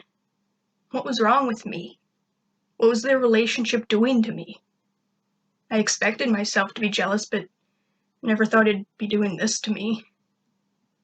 Tonight, though, seeing them like this was too much for me. The song ended and I hadn't realized I had been singing along to myself. Why were they still dancing like that? The song was over and the new one wasn't even a slow song. Stop it, Liz. Stop dancing with him like that. I couldn't take it anymore. I had to get out of there before I did something stupid. I shot up from my chair. I'm going to the bathroom, I told Gaz and Gretchen before running off. I kicked the bathroom door open to see a few guys smoking in a circle. I wasn't in the mood to put up with this kind of shit. Get out! I shouted at them and pointed out the door. Just get out! What's wrong, big head? One of the boys asked. Do you need to deflate? Him and the other boys started laughing. I said, get the hell out! I stepped closer and shouted louder. All right, Four Eyes, chill. The boy put his hands up in surrender. They all put out their cigarettes and left. Once they were gone, I let loose. I screamed at the ceiling and pulled at my hair. I started pacing in front of the mirrors, while still screaming in anger. I kicked at the paper towel dispenser and yanked all the paper towels out. I threw them all over the place. I ripped them to shreds and I crumbled them up and just destroyed them. I kicked open the stalls and yanked the toilet paper from their holders, throwing the entire roll as hard as I could. I punched the walls and ripped the stall doors from their hinges. I unleashed anger and strength I never thought I had. At one point, I held a stall door above my head and was about to throw it when Melvin opened the bathroom door. A look of terror flew across his face before he closed the door again. I was breathing heavily and looked at myself in the mirror. I saw myself in my black suit, holding this innocent bathroom stall door above my head, like I had held the innocent Gretchen above my head. I threw the door to the ground without looking away from the mirror and approached the sink. I put my hands on the edge of the sink and stared into my own eyes. What is wrong with me? I asked my reflection. He didn't answer, of course.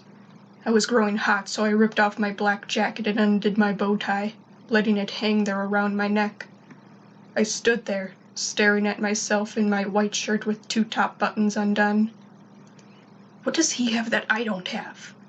I asked myself again. Why can't she see that I love her? But why do you love her? What do you see in her? She's gross, she's mean, she's a killer. She's with him, she's more herself than anyone I've ever met.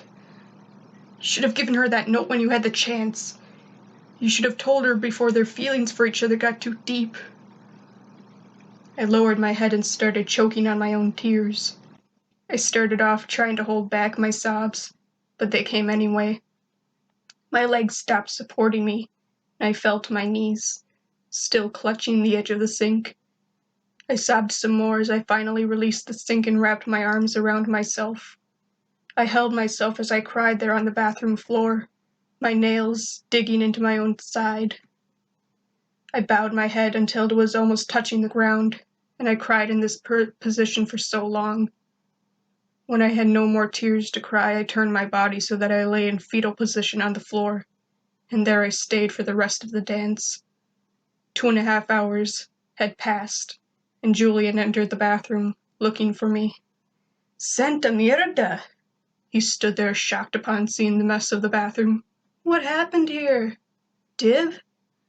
He saw me and entered the bathroom, kneeling beside me. Dib, the dance is over. It's time to go home. My mama is waiting outside. I exhaled and closed my eyes for a moment before forcing myself to my feet. I picked up my jacket and slung it over my shoulder. Let's go then, I said as I headed out the door. The car ride was mostly quiet, except for Julian's mother asking her son how it went and everything. Gretchen was the first person to get dropped off, and I had to get out to let her out. I refused to look in Zim or Liz's direction at all during the ride. Lucky they weren't really trying to talk to me, and neither was anyone else. I was grateful for that because I really didn't feel like talking at all tonight. Next it was time to drop Liz and Zim off. I finally looked in their direction as they slid out the door opposite of me. I watched them walk around the back of the car into the sidewalk beside me. I saw them together, and I snapped once more. I opened my own door and stepped out. Zim! I called after them, and they both turned around. I only had to take a couple steps closer, and then I did it. I straight up punched him in the left eye. Ow! He cried as he fell to the ground. Zim! Liz cried and was immediately on the ground beside him. She looked up at me with anger. What wrong with you, Dib? She asked. You not do anything all night. I didn't answer. I just turned around and climbed back into my seat, closing the door behind me. Whoa, it's been years since I've seen that kind of drama. Heather laughed in front of me. I watched Liz and Zim rise to their feet and then go into the house together. Heather silently drove off and we rode in heavy silence for a bit. Why did you punch him, Senior Dib? Julian finally turned around in his seat and asked me. Before I could answer, Gaz answered for me. Isn't it obvious? He likes the she-wolf. Duh, Heather agreed. Even I could see that. I do not, I told them. Please, Gaz said. Don't even try to deny it, Dib. You like her, and everyone knows it. Well, almost everyone. Yeah, I crossed my arms. Liz seems to be the only one who hasn't figured it out. Oh, poor Dib, Julian said with pity-filled eyes. What do you mean, poor Dib? I asked him. What he means, Heather answered for her son, is that if you like a girl, you shouldn't be punching the guy that she does like, even if she is a crazy wolf thing. Hey, I dropped my arms. Liz isn't crazy. She just has some identity issues. We've all had those, right? Right, Heather said, but we could all tell she was being sarcastic.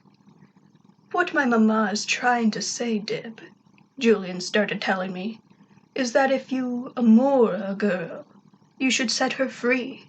You should let her be happy with the one she amour. I was so sick of this, so sick of talking about this. It was bad enough that I lost my girl to Zim, but now the closest I have to friends are telling me I should just let them be together. I felt my anger build inside me again within seconds, and then erupt. I don't want her to be happy, I want her to be with me. I shouted and pounded my fists into the car door. The entire car fell silent. Not a response from Julian, not a smart-ass comment from Gaz, not even the bitchy words of Heather Muertos could have anything to say about what I'd just said. Julian turned back to facing the front of the car, and I began staring at my hands in my lap. Did I really mean that? Did I really just want her to myself even if she wasn't happy? Of course not. If she were with me, I'd want her to be happy with me. I just didn't want her to be with him. We pulled up in front of our house and I got out and headed for the front door. I heard Julian saying goodnight to Gaz, and she just shut the door on his words. I entered the house where Dad was sitting on the couch. There you are, son, he said. How was the dance? Did you have a nice time? I didn't answer or even look at him. I just went upstairs and into my room. I started to close the door, but then I heard Gaz come in, and Dad asked her what was wrong with me.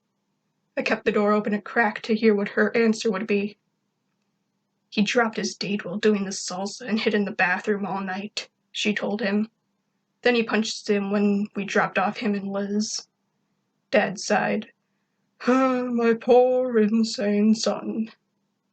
I shut the door all the way then and started undressing myself.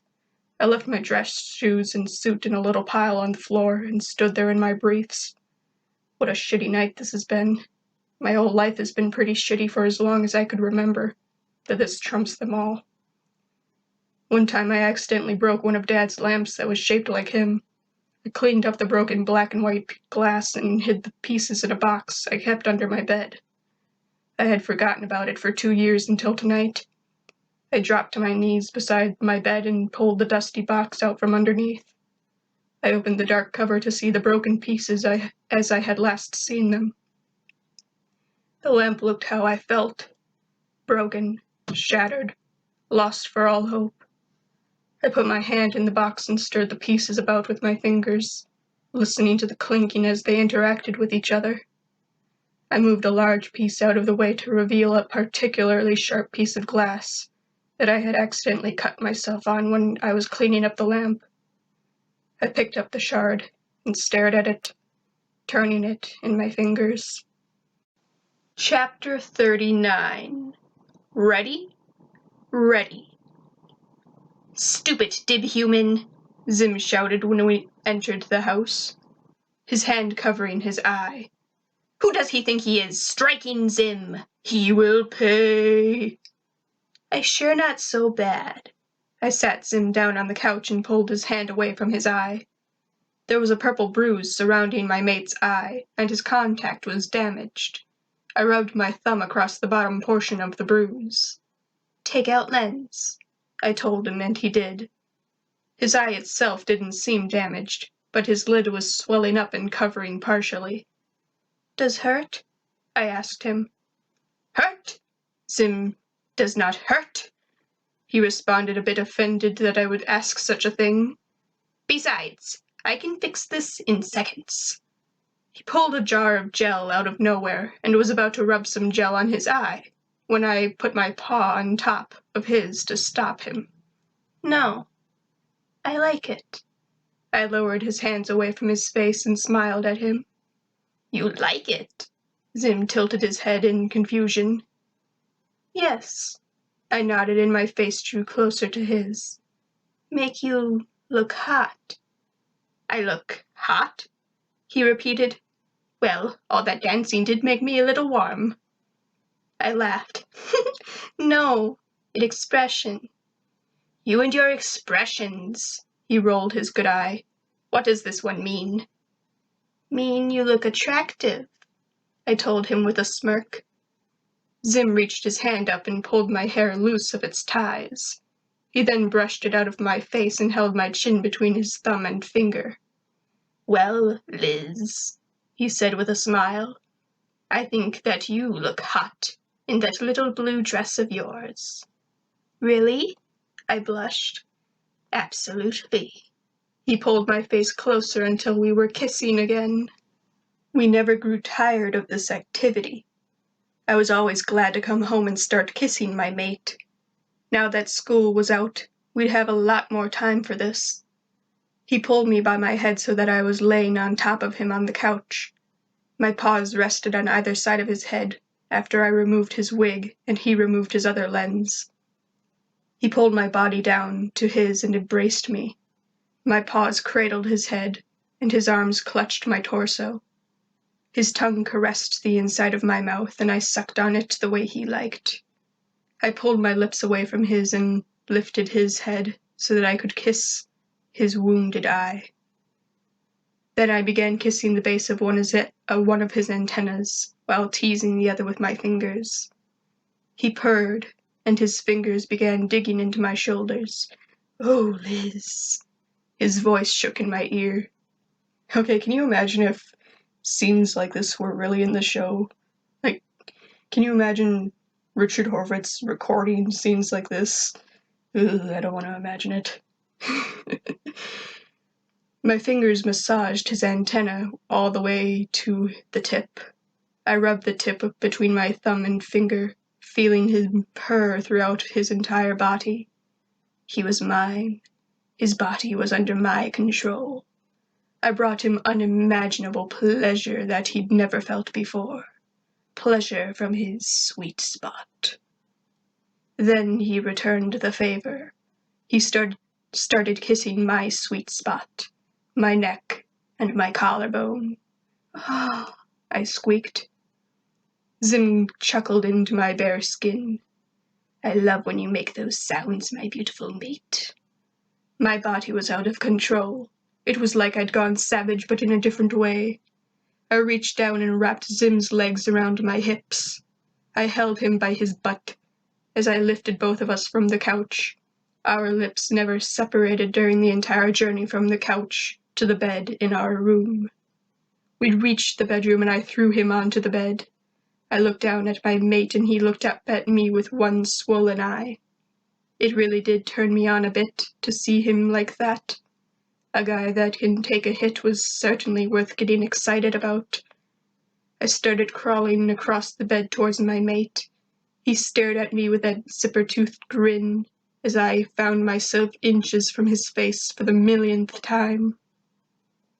Then I craned my neck up and I kissed his forehead.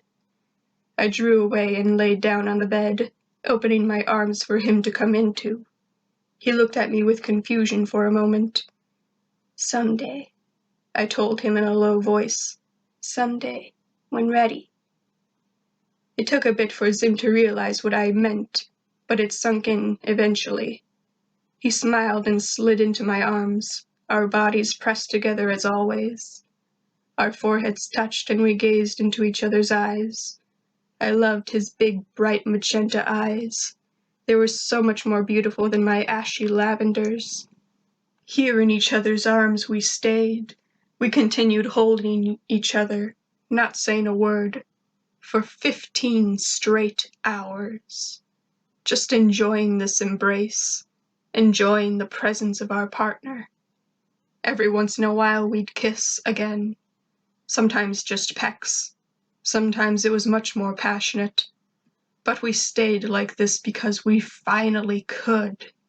We didn't have anywhere to be, no school to go to. I suppose I should be checking on Gretchen, but Gretchen can wait. After 15 hours of ignoring the rest of the world and the rest of the universe, Zim finally spoke. "Liz." His voice squeaked in the otherwise silent room. "Yes?" "I think I'm ready," he said. "Ready?" I inquired. "I'm ready to tell the tallest about you. About us," he said, and I could tell he had been thinking about this for a while. "What if they not approve?" I asked him with concern. "They don't approve a lot of the decisions I make at first, but eventually they always come around," Zim explained. "Well, all right," I agreed. "If sure about this, we tell tonight." Zim could read the nervousness in my face and my voice. "Don't worry, Lizzie love," he said as he caressed my jawline with his finger. "They're going to love you. How could they not love the one-of-a-kind love-mate of the mighty Zim?" "What if make you leave Earth, and I left without you?" I asked him with concern. "Liz," he smiled and shook his head as if I was talking silly. "Don't you remember what happened last time someone tried to take me away from Earth?" "You mean when Big Mean Urkin take you and make you work on Food Planet?" "Yes, that's it," Zim said. "Remember what happened?" "I went after you." "And?" Zim egged. "What did you do when you found me?" "I rescue you," I said to the memory.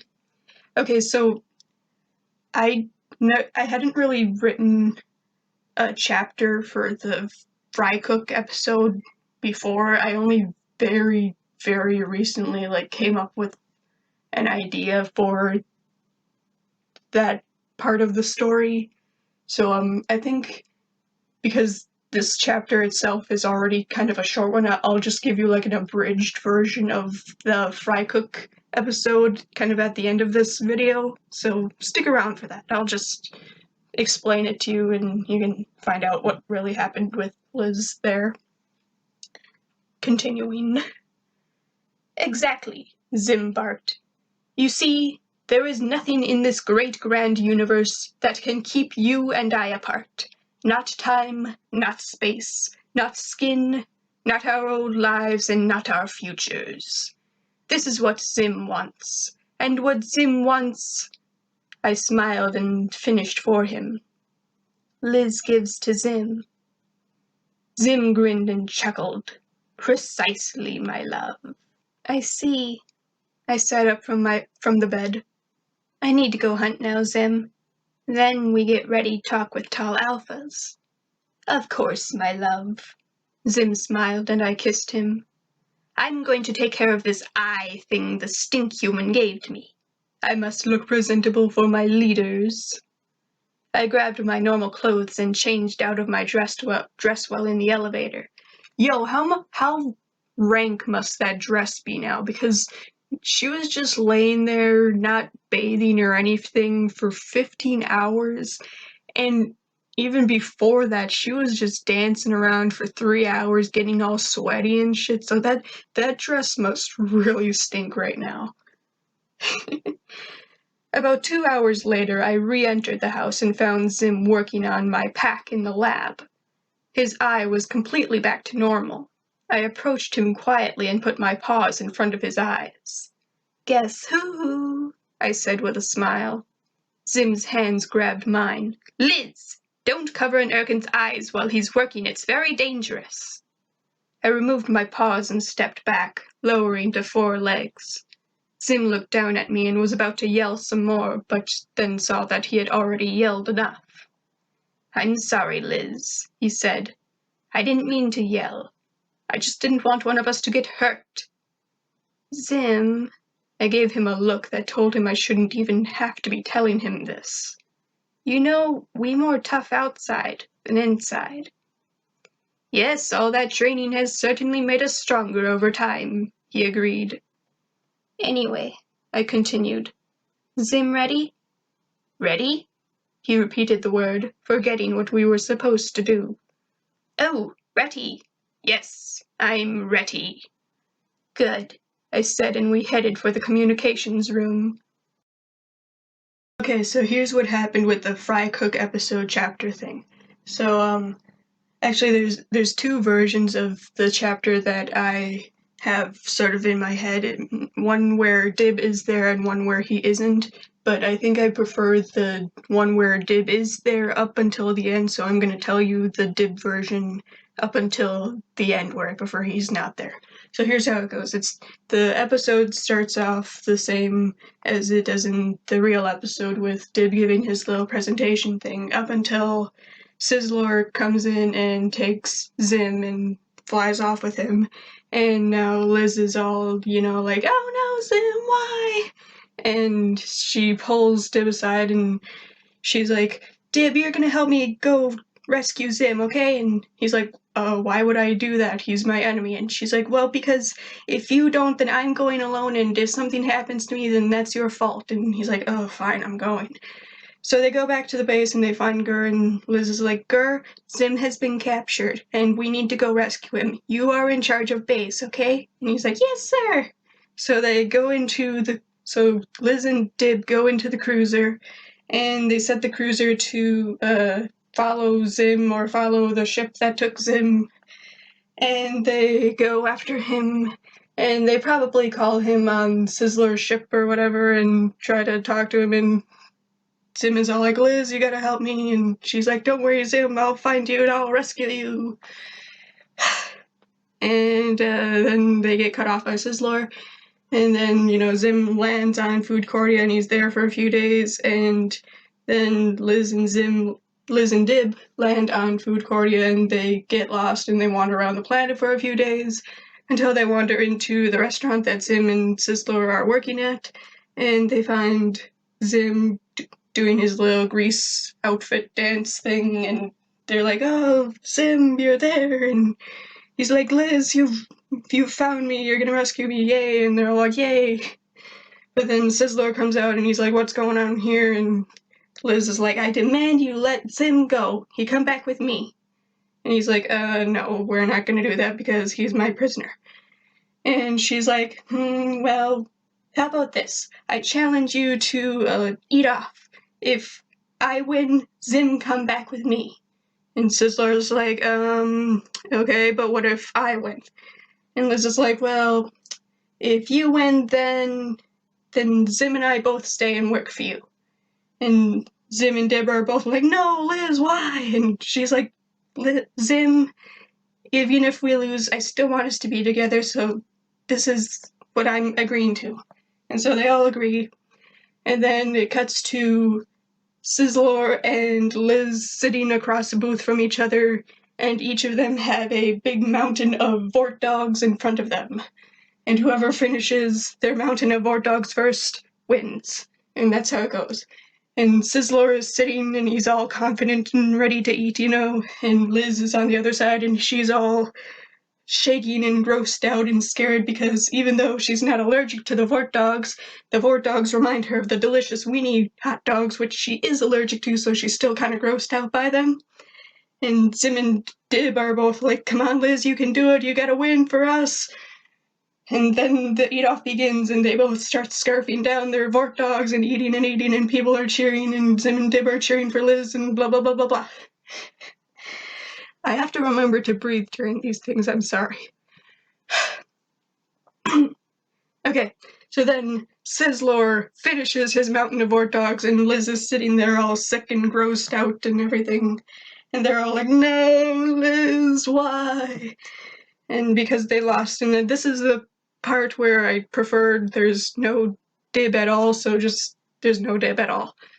And so they're like, okay, we're gonna stay and work for you, but Sizzlor, can I first go out and send the Voot Cruiser back to Earth so that it's not, stuck here or whatever, and we don't try to escape on it? And he's like, fine, whatever, go do that, but you have 2 minutes. And so she goes out, and then a second later, the roof of the restaurant gets ripped off, and there's Liz in the Voot Cruiser, and she uses the Voot Cruiser to grab Zim, and they get the heck out of there, and bye-bye, that's it, that's the end, that's the whole episode chapter, woohoo! That's what happened. 40. Truth hurts. All right, Liz, Zim was saying as he took his seat in front of the screen. I think I should prepare them a little before they actually meet you. So I want you to sit over there until I give you the signal to come out and meet them. Okay, love, I agreed and went to wait by the side of the screen where I was out of sight. Zim took a deep breath and then pushed the button, making the call. He stared at me until there came a response. What do you want now, Zim? I heard the voice of Robin ask. We're very busy, I know you are, my tallest, Zim said humbly. However, I have some very important news to share with you. This may be the most important call that you will ever receive. Robin sighed. All right, get it over with, Zim. My tallest. Zim held out his hand towards me, and I came over and grabbed it before turning to face the screen. I would like you to meet Liz. Greetings, tall alphas. I bowed my head and smiled. I saw the jaws of both Urkin leaders drop. I don't understand, Zim, said Purple Squirrel. Is she your prisoner? Oh no, my tallest, Zim responded with a shake of the head. Quite the opposite, actually. Liz here is, well, she's my mate. She means an awful lot to me, you see. I nodded to confirm this information for the tall alphas. Red Robin and Purple Squirrel exchanged surprised and confused glances. Okay, Red Robin said. Zim, could we have a word with Liz, is it? Alone? Of course, my tallest. Zim bowed his head and started for the elevator. Take all the time you need. I just know the three of you will get along perfectly. Once Zim was gone, I sat in his chair and smiled up at the tall alphas. Look, Liz, Robin said to me in a morbid voice. We have something we need to tell you. Yes, I nodded for them to go on. Well, you see, he tried to explain something but couldn't find the words. He turned to Purple Squirrel. Help me out here. What we're trying to say, Squirrel picked up the explanation, is that Urkins are incapable of feeling any sort of love. We have each been programmed to never feel love. I laughed. That would Zim say first, but not true. Zim and me loves each other. Are you positive it's love? Squirrel asked. Because that should be impossible. Look, I leaned forward in my chair. I'm not very smart, but I know what love is. I spend half life being loved by complete different species from me. I know love more anything else in world. I know Zim and rest you species know many things, and not love. Zim and me different species, And if anybody on planet know about different species love, it me. And that Erkin and me feel different species love. I sat back and crossed my arms triumphantly. Robin closed his eyes and ran his fingers along his scalp. Well, he said to himself and Squirrel, I guess there's no denying it now. Earthling Liz thing, the only Erkins that are capable of feeling any love are the defectives. Defective? I repeated the strange word that I had not heard before from Zim, Alejandro, or anyone else. Yes, Squirrel nodded. Defective.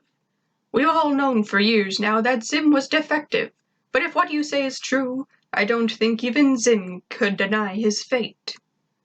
What is defective? I asked them. Oh, so you mean Zim hasn't explained defectives to you yet? Squirrel asked with surprise. Well, sit down because it's time we told you all about it. She's already sitting, Robin told Squirrel.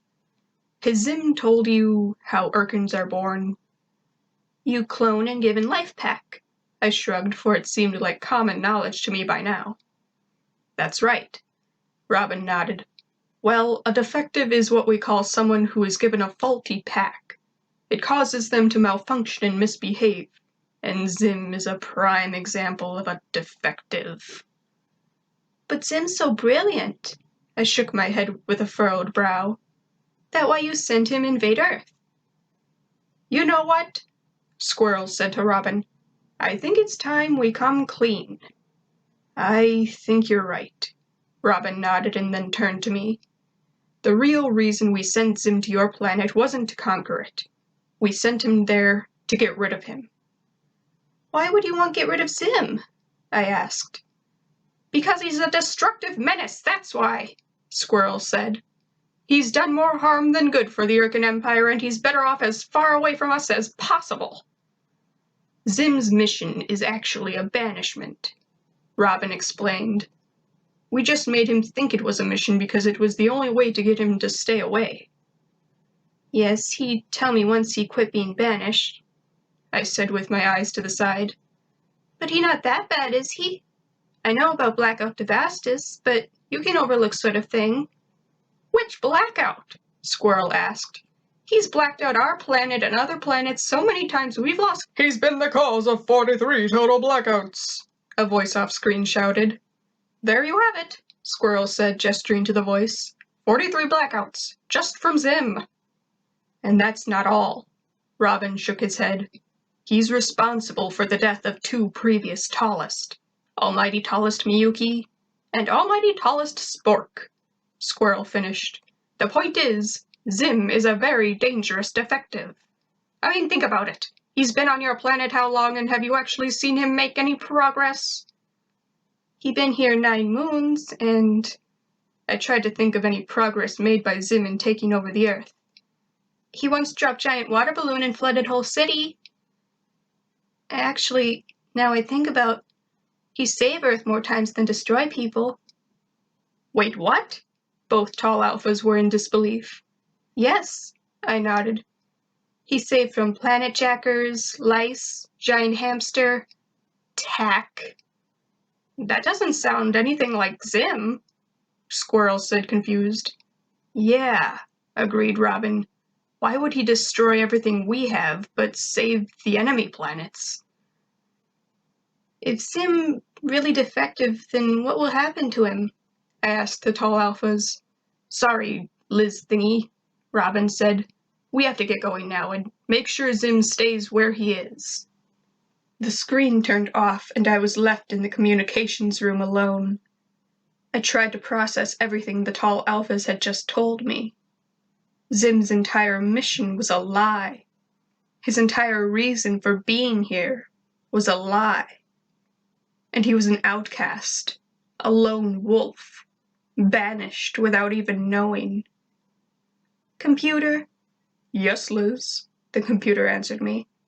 Can you show me all calls made between Zim and tall alphas? I requested.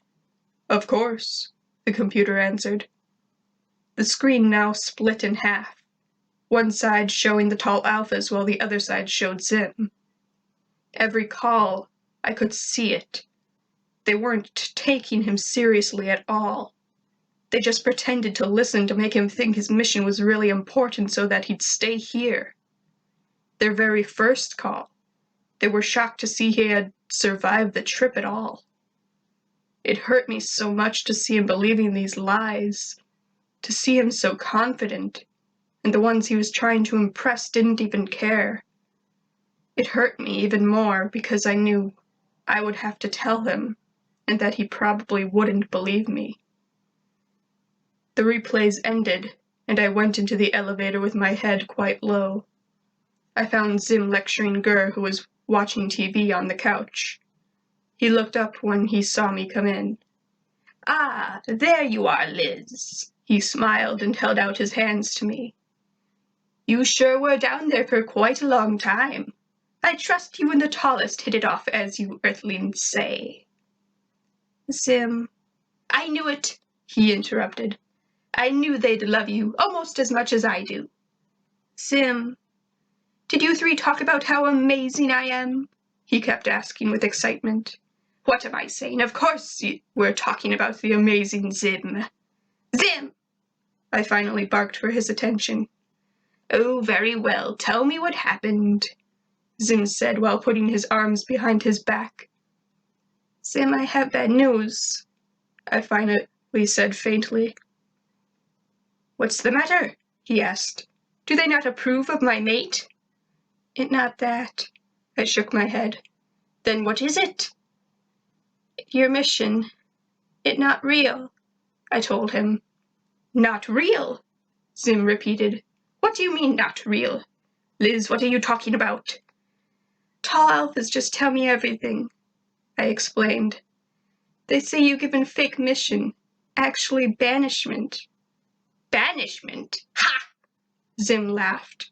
"Why would they want to give me a fake mission?" "They say only way you stay away." This whole conversation was so painful.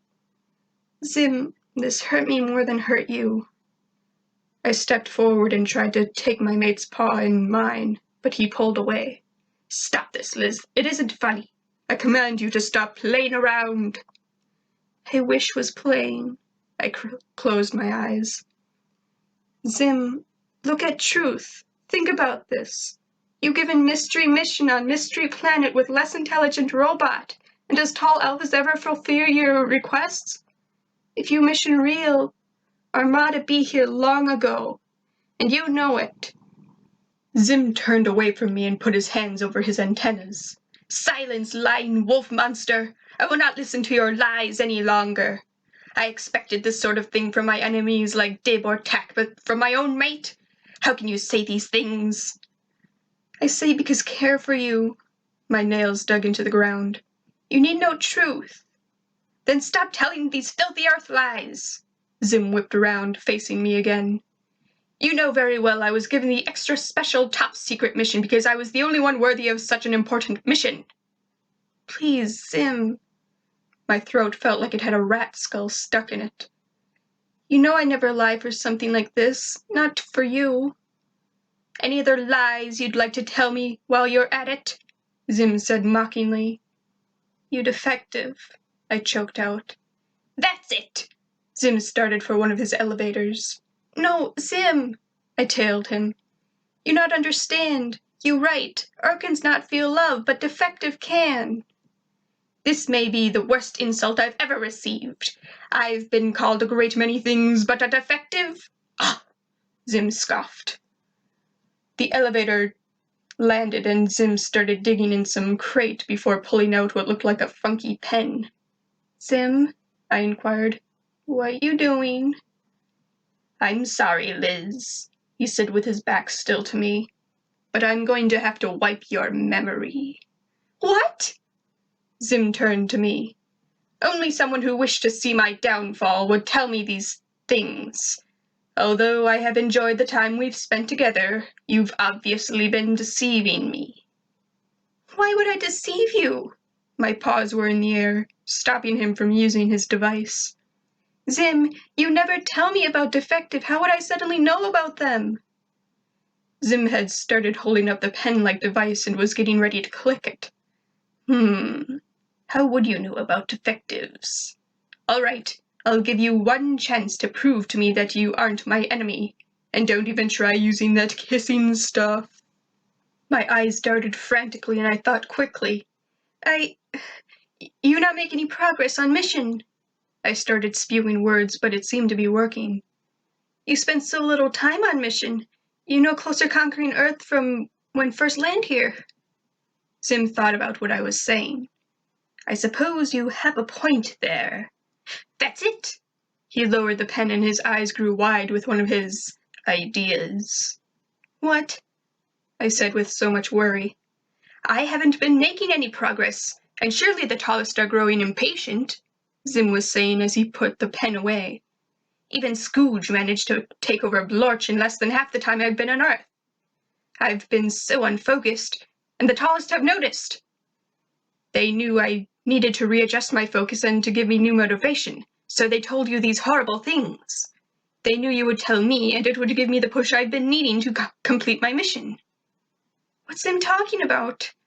I was relieved he didn't intend to erase my memory anymore, but still confused and concerned. Liz, I am terribly sorry. Really, I am. He put his hand on my shoulder. You know you mean everything to me, but I've been putting all my focus towards you instead of taking over your planet. Until I conquer this stinkball of a planet, I'm not going to work on your pack, and I'm not going to waste my time going on dates with you. Huh? Don't get me wrong, Zim defended. You will always be my lovemate, but right now I have to prioritize work over pleasure. You understand, don't you? I began. Of course you do. Zim rubbed my head with a grin. I should really get back to my mission now. Zim put on his wig and lenses and headed up to the house where I followed him with an always open mouth. Zim walked towards the front door and turned back to the house before leaving. I am the almighty Zim, and I will be the downfall of all mankind. And he was gone. I sat there in the living room, Gur still on the couch, television still on.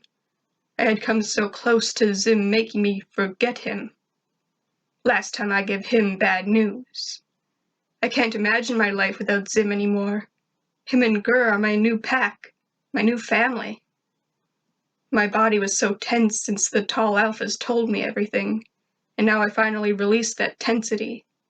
I collapsed to the floor and started crying. I wasn't much of a crier unless I lost someone or something important to me. My mother and father's deaths, almost losing Dib to the moose, and now almost losing everything this past year had brought me. I didn't care that much that he was putting me to the side. I understood that being a successful invader was important to him. Perhaps ignorance was bliss for Zim. It was better for him to think that the tall alphas believed in him than that they didn't. Chapter 41. What happened? 5 years later, precious. I'm 16 years old, and Zim and I is now the almighty alphas of the planet Earths. After I told Zim what his leaders told me, it took us only 6 months to take over Canada and the States, and another year to take over the rest of the world. All humans was either destroyed, enslaved, or imprisoned. He has kept his promise of letting the wolves and all canines of the world become the soldiers. A human might compare them to the Nazi soldiers. Some filthy humans became soldiers as well, but they still has to take orders from the wolves, and the wolves takes orders from me. Zim told the tall alphas of his conquering of the planet, of course. But of course, they didn't come to see his accomplishment. Instead, they told him that the Earth and surrounding planets was his own small empire to rule over. They puts him in charge of the surrounding 20 light years, and they puts me in charge of keeping him within those light years. Not that we has much of a choice, precious. The twos of us can't both leave the Earth for long periods of time. With the almighty Alphas gone, the wolves will start to seek out new leadership, and all that we've accomplished will go to waste. We once came close to losing the planet when we left for a week to travel to the Alpha Centauri systems. We've made it a policy to never leave Earth for more than 4 days at a time. We communicate with every human and canine on Earth through holographic messages. Every time Zim or I has a message to share with the world, our heads appear in front of all that is alive to deliver the message, precious. Zim hasn't grown an inch since he first came to Earth, but I's grown quite a bit. While I used to be equal in heights with Zim while standing on 2 feet, I now stand at 6 inches taller than my mate. That's right, we still mates. As soon as the Earth was ours, our relationship pretty much went back to normal. He started working on my packs again, and every once in a while, we goes for a special dates. We still lives in the same little house with Gur. To be honest, not much has changed while inside the base. It's the rest of the world that's been altered so much since the takeover. The population of humans has dropped to 1 billion, but the population of wolves has risen by over 1% and is still increasing. Deforestation is now punishable by death, which means the land should be mostly forest within the next 2 centuries. Every city on Earth was required to build a statue in the form of Zim and myself together. Zim's image is posing with the Earth in his hand, while I is grinning on all 4s at his feet. Each residential unit has 3 shrines that people may praise to. A shrine dedicated to Zim, of course, a shrine dedicated to me, and a shrine dedicated to the Wolf Mother Goddess. An individual may pray to any of the 3 of us. I continuously pray to Wolf Mother Goddess, of course. You's probably wondering exactly what happened to some of the individual humans in our lives. The membranes, the Boros Murtos, Gretchen, Miss Bitters, Dr. Boobs. I managed to convince Zim to keep each of these individuals alive without them being enslaved. All of them, but Gretchen, resides in separate rooms of the old school building, which is now the local prison. The membranes is each allowed to visit with each other for 1 hour a week in the cafeteria, as well as the barometers. The only reason we keep Bitters alive is because she scares us too much for us to kill her, even though she's incapable of caring that we took over. If anything, I'd say she was glad to finally be done teaching Precious.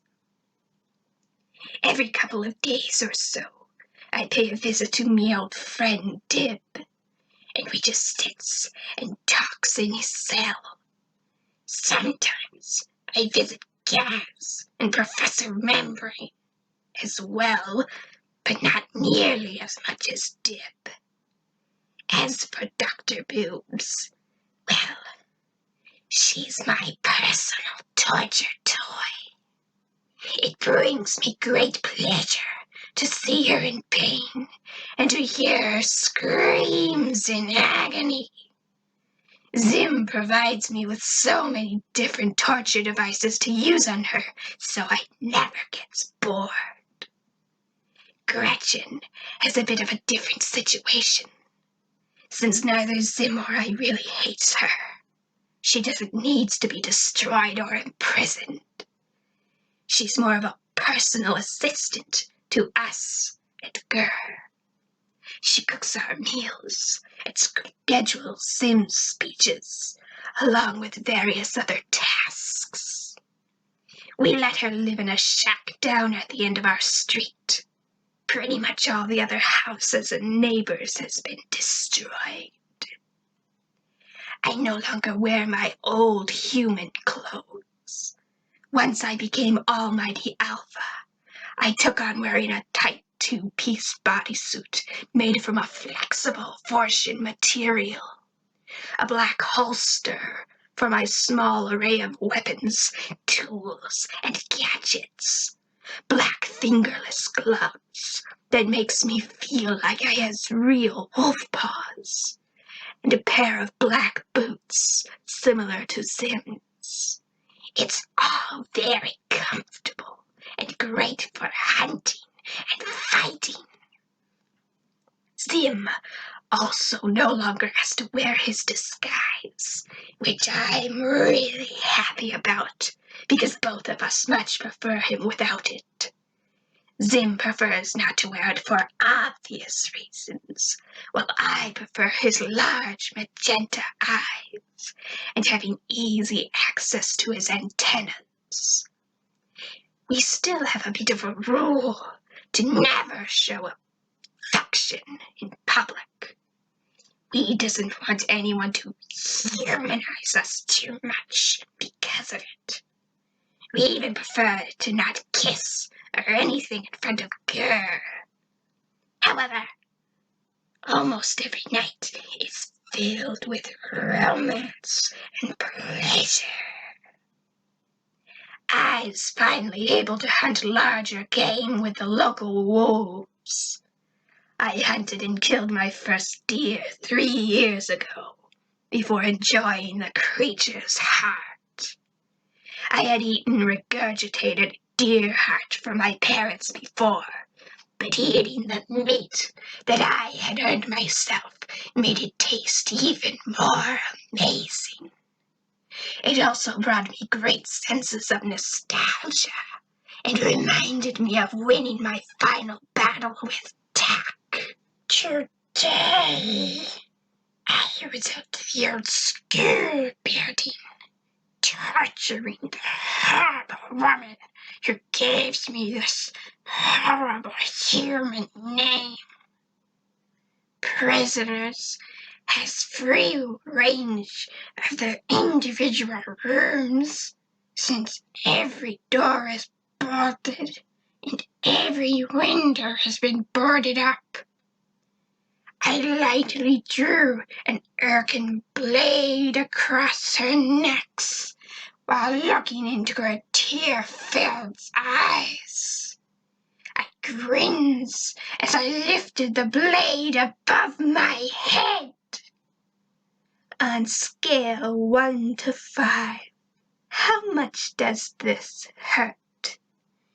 I asked sadistically before jabbing the blade into her big toe. Dr. Boobs squealed and cried, and I laughed at her misery. This was always my method of torture for her, mocking her 1 to 5 scale that she used to use on me during our sessions. I had had me fun for the time being and decided to call it a day.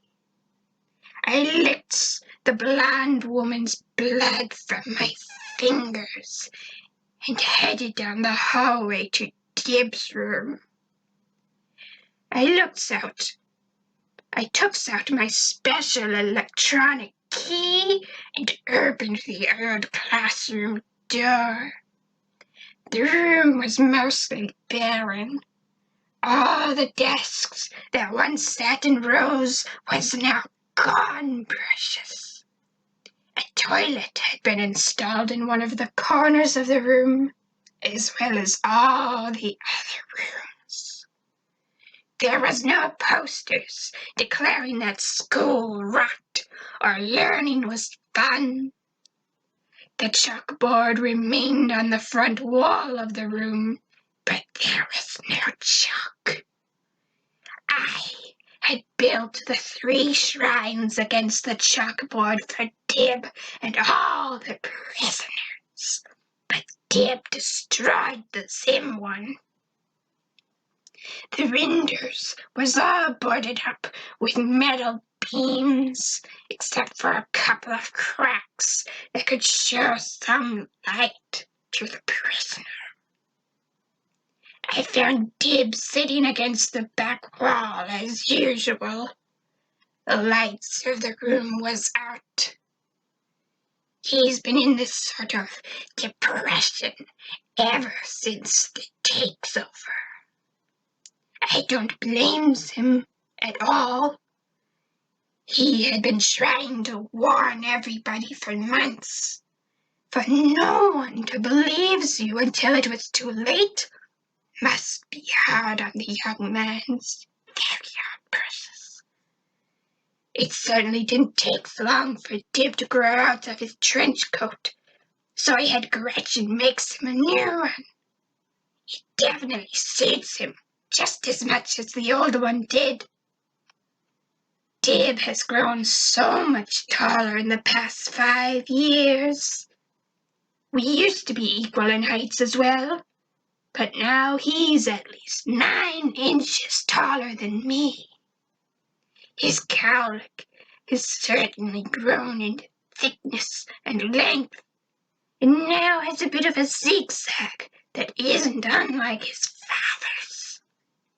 The robot guards of this facility tells me that Dib doesn't eat much at all. Apparently, he eats the least out of any of the prisoners here. Because of this, he has grown rather thin, like a starved deer is thin. Hola, Dib. I said as I closed the door behind me. Dib didn't really look up at me. His eyes were fixed on his hands. He didn't speak, but his breathing changed at my entrance. I crawled across the floors and sat next to my old friend against the wall. How Dib feeling today? Same as always, he answered. Still stuck in this place. Still hoping that this is all just a nightmare that I'll wake up from soon, and we'll go to high school together and everything will be normal.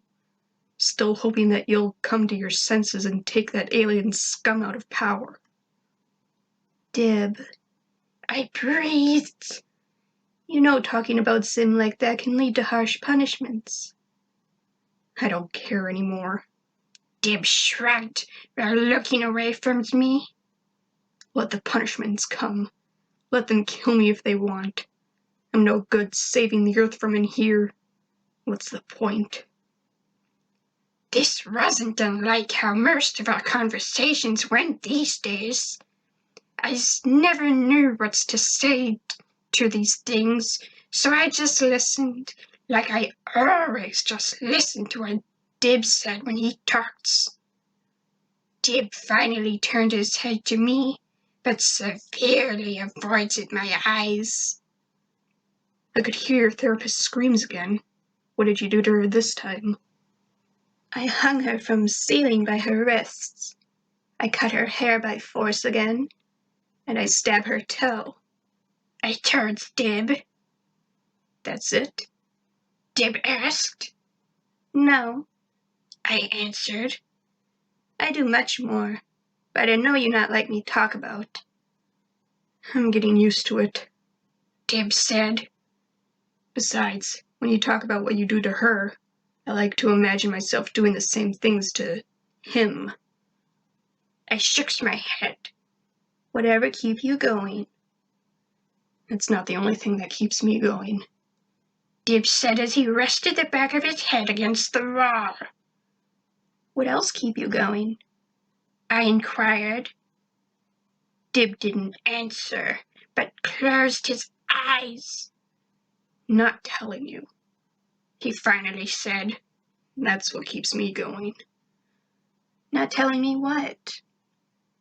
Dib smirked and then reached out towards me, putting me in a headlock. If I wanted to tell you, I would have a long time ago. Has anyone ever told you, you crazy? I asked with a smirk.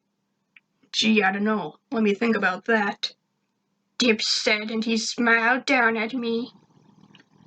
After I finished visiting with Dib, I headed home to the base to find Zim downstairs working on my packs again. I came up behind and wrapped my arm around my mate's waist. I gave him a kiss on top of his head.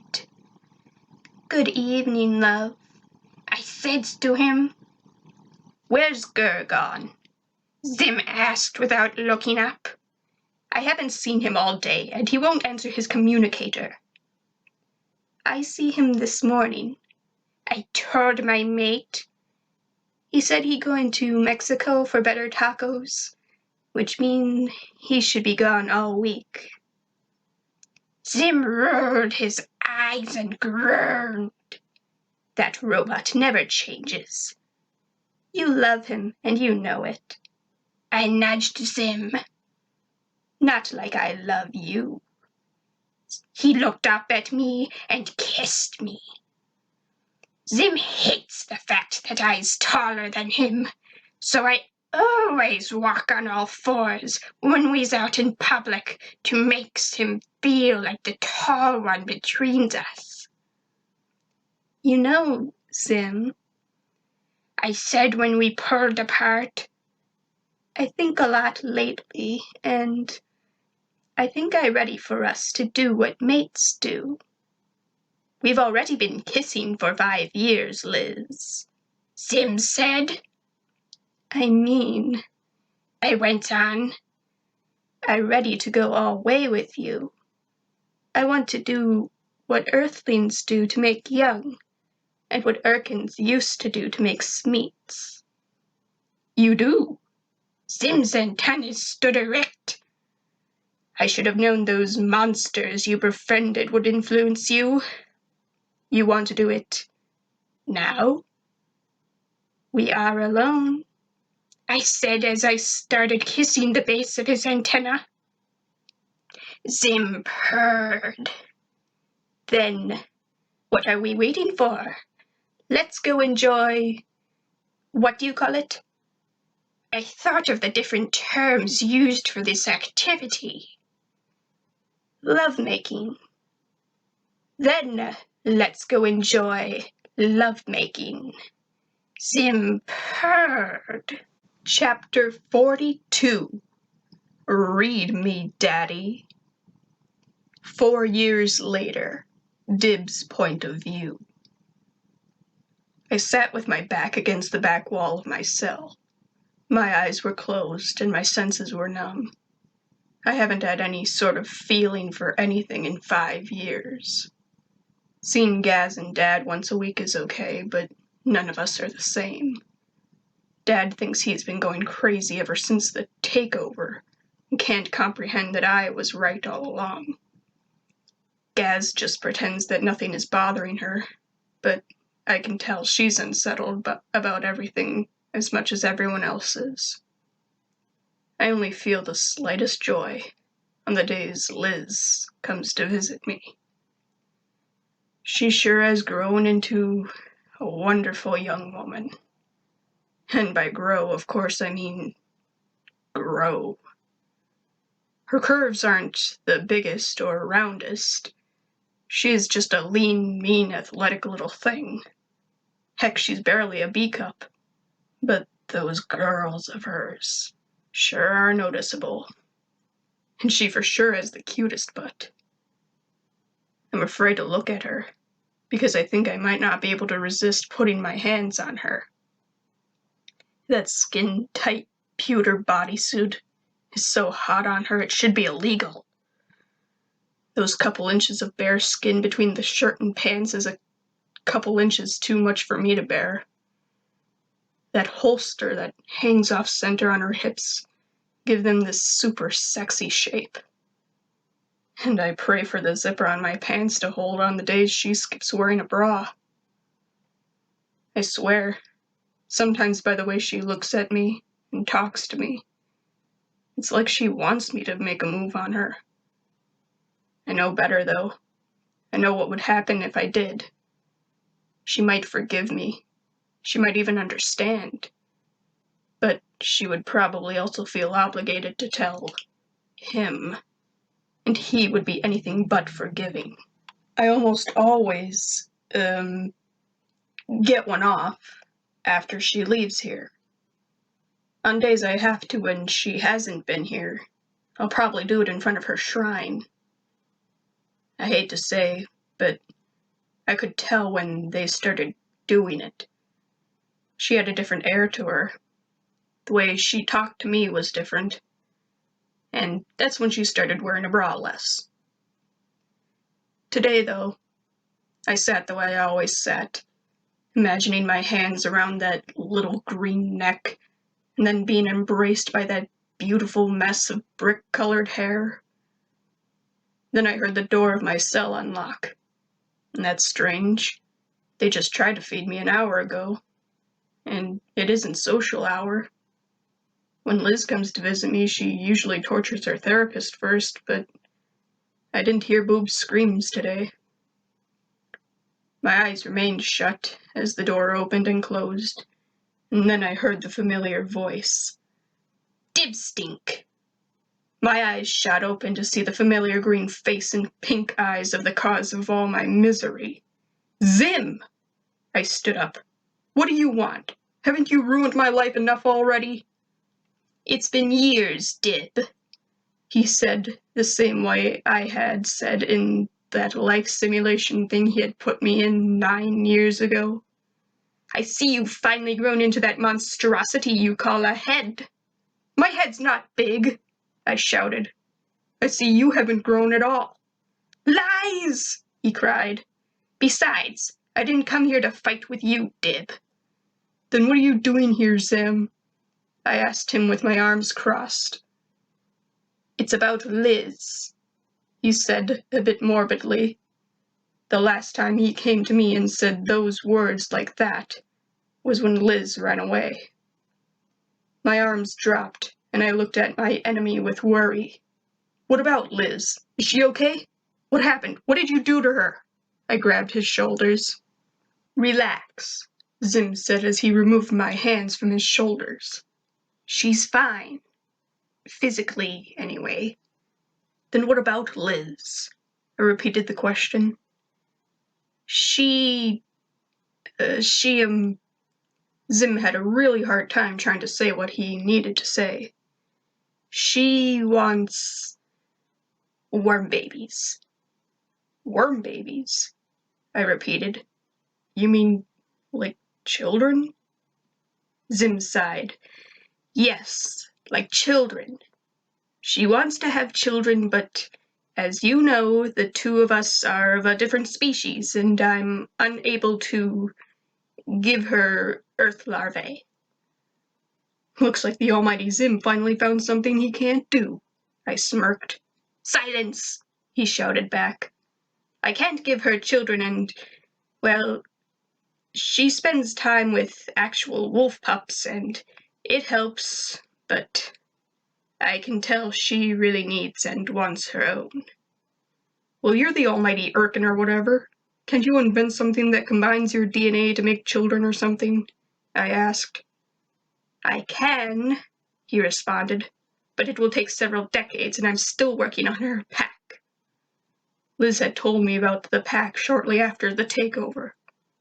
I thought you started working on that like 9 years ago. Yes, but I stopped working on it for 1.5 years so I could conquer your stupid planet, Zim explained. Fine, okay, you two can't have kids together, I get it. Why did you come to me? I asked with a roll of the eyes.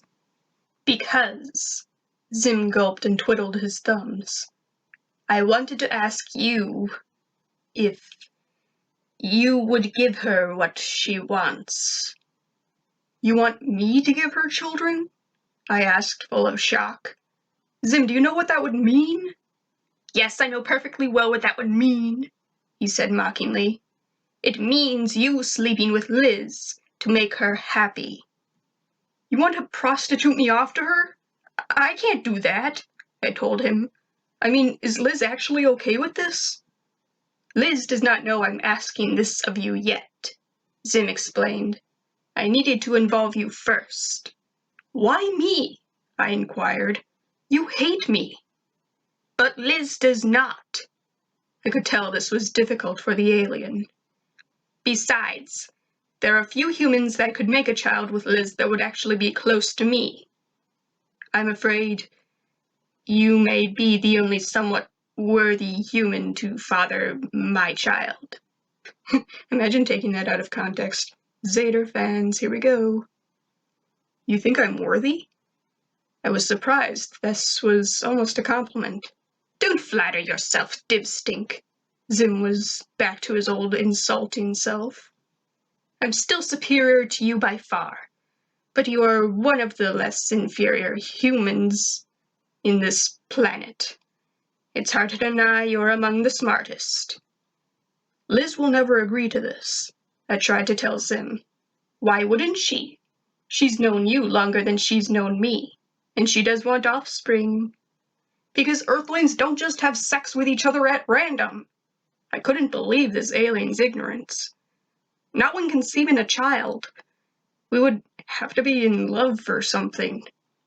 Can you honestly look me in the eye and tell me that you're not in love with the she-wolf? Zim asked while looking up at me intensely. I looked down into his pink eyes, and then turned away from them without a word. That's what I thought, Zim said. Liz isn't that kind of girl, I said, regardless of whether or not Zim was listening. She's not just going to want to sleep with me.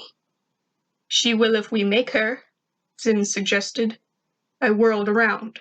No, that's rape. That's wrong. Sorry, I'm still adjusting to your planet's mating system, and Liz doesn't tell me anything about that stuff. Zim put his hands up in defense. But if you don't want to do it, I could always find someone else to perform the deed. Alpha Bluebones is a particularly powerful specimen, and he has more in common with Liz than the pair of us combined. No way. I swept my arms in front of my chest.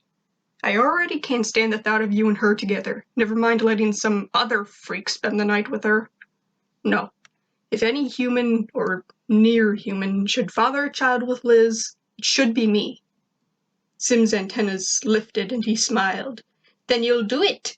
Excellent. I'm still not sure she's going to agree to this, I told him. Come with me and we'll begin discussing it with her. Zim gestured for me to follow and turned towards the door. Wait, I said, and Zim stopped. How do I know you're not just leading me to my death or something? Zim turned back towards me. Liz told me you don't care if you die. Fine. I rolled my eyes in defeat. I'll go with you, but what's in it for me? What do you mean, what's in it for you? Zim asked angrily. I mean, I'm doing this favor for you, so what do I get for it? I questioned. I'm letting you sleep with my mate, Zim cried. The woman you love? And you think I owe you something? I stared at him sternly and then asked, what would you be willing to give to me to make Liz happy. Zim started grunting in anger the way he does, and then looked at me with clenched teeth. "What do you want?" I thought for a second. "I want my freedom." "No!" Zim screamed, but I went on. "I want you to let me, my dad, and my sister go," I told him. "Never!" "Let us go," I continued, and I want to be in the child's life." "What?" "I'm going to be just as much of a father to Liz's kid as you are, so I want to be free, and I want to take part in raising my own child." "Never! Never!" Zim cried and turned away from me. "I'll never let you go, and I'd never let you fill my larvae's heads with your alien hunting nonsense. I'll never let you go anywhere near my worm babies." "Then I won't do it," I shouted back at him with fists in the air. "Those are my requirements. Liz has to be 100% okay with it. You have to let me and my family go, and I'm going to be involved with whatever children I give to you and Liz." Zim just stood with his back to me and his arms crossed. I stepped towards him and put a hand on his shoulder and said in a low voice, "Zim, for Liz." 4 months ago. Zim's point of view. What a horrible late working night. It was so late even Liz had gone to bed already and I couldn't join her. I was working on a list of things that needed to get done over the next year.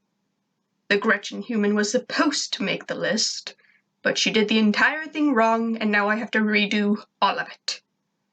I don't know why Liz keeps defending her.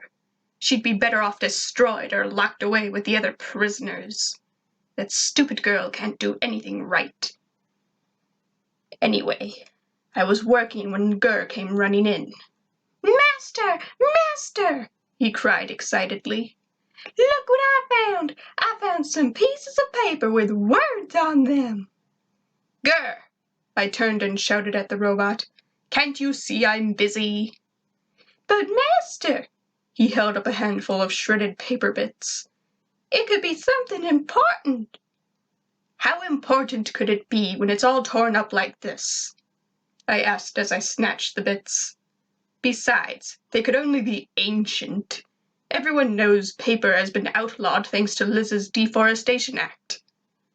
I looked down at the paper and read what I could of a faded line. "Want to tell you, Liz, is that..." And it cut off. "Liz," I said out loud. "Who's trying to write to Liz? And what do they want to tell her?" "Ooh," Gur said, looking over my shoulder. "Liz has got a letter." "Quiet, Gur," I told him. "I'm going to find out what this letter was and who wrote it. Computer, I need you to scan these pieces of paper and determine what the letter is supposed to say." "Yes, sir." The computer obeyed when I placed the paper into the scanner slot. "The letter was written 10 years ago and has only been handled by 3 individuals." "Who are these individuals?" I asked the computer. "A human called Dib Membrane, your robot, and yourself, sir," the computer told me. "Dib human?" I repeated. Why would he be trying to write a letter to Liz 10 years ago? A letter that he clearly never delivered to Liz if she's never handled it. Computer, read the letter. "My dearest Liz, I don't really know how you're going to take this, but I just want to say that you mean the world to me. You can't possibly imagine how I feel about you. I guess I should try and tell you how I feel, so I wrote this note for you. Here it goes. Liz, you are nothing less than the greatest friend I have ever known. We've been through a lot together. Some things were amazing and some were not as amazing. But the thing is, I wouldn't change any of it because I got to spend all that time with you. You are probably the single most important person in the entire universe to me. You stay by my side even though you don't have to. Dad and Gaz put up with me because they have to, but you chose to stay by me despite all my quirks. I also see your quirks as beautiful and wouldn't change a single one of them. What I really want to tell you, Liz, is that I really like you. I've liked you for a long time now, and if you find that you like me too, I ask that you be my one and only she-wolf. I want you, Liz, to be the mate of me, Dib Membrane. Love, Dib. P.S. Please say yes. I don't believe it, I said when the letter had finished. Dib is in love with Liz? And he wanted her to be his mate? Grr, where did you find this? In the bush across the street, he grinned. I wonder. No. No, I can't tell Liz. I looked down at Grr. Remember, Grr, you can't tell Liz or anyone else about this letter. This is our secret. Do you understand? I do. Oh, hi, Dust Bunny. He waved to a dust bunny and was distracted. Get out of here, Grr. I glared at him. Okie dokie. And he flew out of the room. I sat for the rest of the night, reading and rereading the letter on screen. How could I not have seen it? Of course he was in love with her. I should have known. I wonder if he still has feelings for her. But how could he not? She still goes to visit him once in a while, and she's even more beautiful and intelligent than when I first met her. She was the only creature, earthly nor not, that was worthy of loving and being loved by me. If I saw how incredible she was, certainly someone else saw it besides me. Maybe even before me. And if anyone could have seen it, it would have been the dibworm. In the morning, I heard Liz get up, and I exited out of the letter when I heard the elevator approaching. There you are, sweetie, I heard Liz's tired voice say. Where you been all night? You never came to bed. I'm sorry, Lizzie, love. I looked down at her as she came to my side on 4 legs. I was working late, and then I got lost in thought. Liz closed her eyes and rubbed her head against my leg. About what? Oh, I exhaled deeply. About us. Yeah? Yeah. I started rubbing the top of my lover's head, trying to figure out how to get you some pups of your own. Really? Her head lifted and she looked at me like a pup she was. Oh, but I not need pups if I have my Zim. She lifted herself from the ground and put her hands on the back of my chair next to my head. She started kissing me, and I pulled her onto my lap. I know, Liz, I said when I pulled away, but I want to give you everything you want, and more. Chapter 43, My Dear. I was out on a hunt with the local wolves. We stalked a doe and her fawn, eyeing the fawn. It was late winter, February to be exact.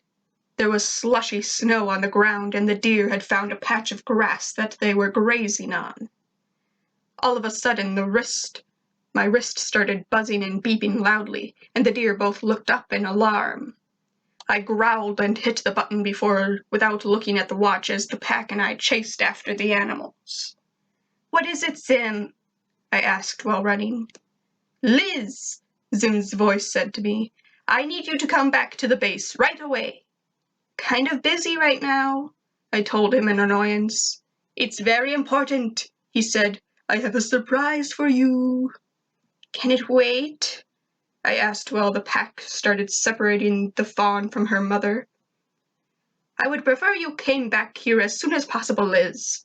Zim's voice was serious, but excited. I finish hunt and come straight home. Zim sighed, and I could practically hear him roll his eyes. Fine, but be quick. Gotta go, love you. I punched the watch off before we surrounded the fawn and took her down. I enjoyed my meal and headed home. I entered the house to see a note on the couch that read, Liz, come down to the lab right away. Love, Zim! So I grabbed the elevator and went down to the lab where I found my mate. Okay, hun, what this all about? I approached my mate. Welcome home, Liz. Zim grinned at me from his seat. I trust your hunt was successful. Indeed, we killed Fawn, I told him. Ooh, I also got another howl from Rapture territory. They want me to come visit next week. Oh, that is good, Zim commented. You do always seem the most contented when you come home from there. Zim stood on his feet. But as for right now, I have a very special surprise for you, my Liz. Come on out. Zim gestured behind me, and I turned around to see Dib come out of nowhere. Dib? I rushed over and gave him a brief hug. What are you doing here? Zim brought me down here for you, Dib explained. I looked back at my mate. For me? What for? I mean, I'm happy to see you and all, but what for? Zim came over towards me and took my paws in his. Liz, you know that I love you, and that I would do absolutely anything for you. Well, today I decided to prove that to you. I not understand. I shook my head in confusion. I thought you hated Dib. Why is he here? Believe me, Liz, this isn't at all easy for me. Zim chuckled grimly and then took a deep breath before continuing. I found a way to give you pups of your own. I smiled. You did? How?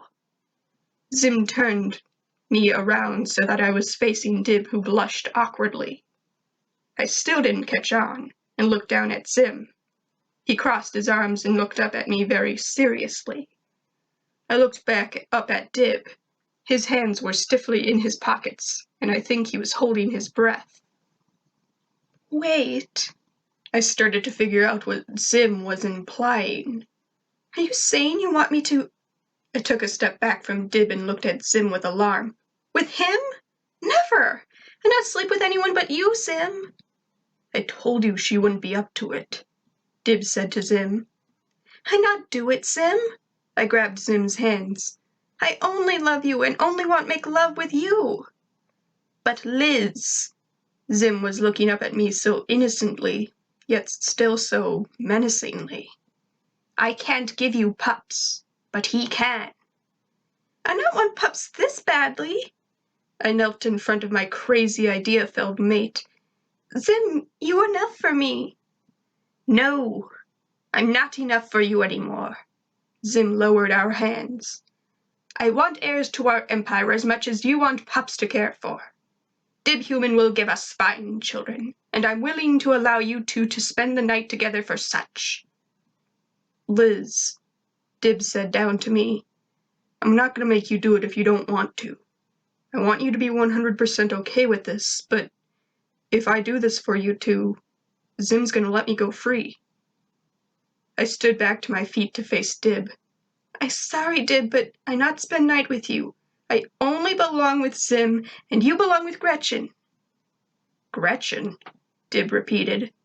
Yes, Gretchen like you. Can you not see that, Dib? I shouted at him with my paws in the air. Can you not see that he loves you? Zim shouted up at me. What? I looked down at my Urkin and then back up at my human. Is that true, Dib? Dib sighed. Yes, it's true, Liz. I do love you. Since when? I asked him.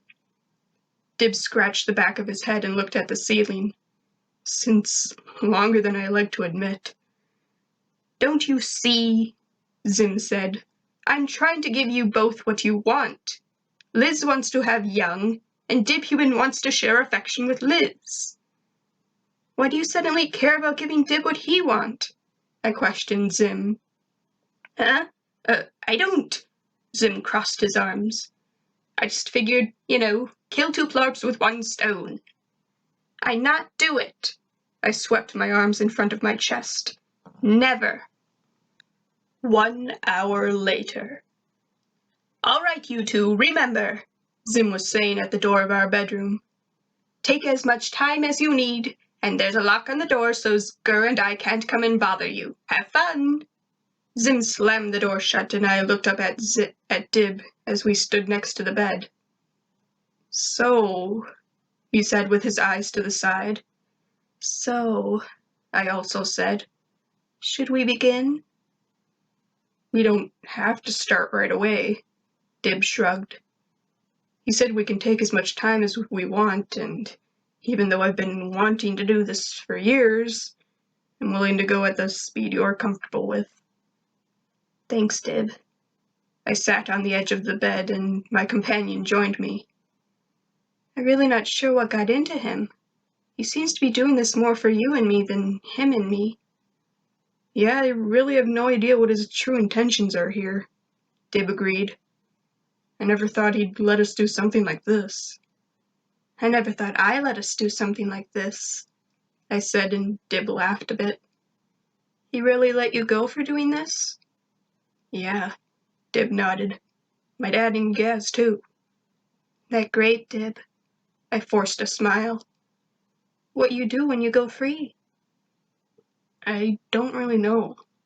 Dib looked down at my hands. "I thought about what I'd do if I finally left that place, but now that I have the opportunity..." "You know you're not able to save Earth anymore," I told him. "Our armies are too powerful." "Believe me," Dib rolled his eyes. "I gave up on that a while ago. I just want the people I care about to be okay." I had been shaking with nerves for an hour now, but just sitting and talking with Dib has really calmed me down. "Dib?" "Yeah?" He met my eyes. I took his hand in mine. "I think we can start, but slowly." Dib cracked a smile. "Yeah, okay. Do, you want to make the first move, or should I?"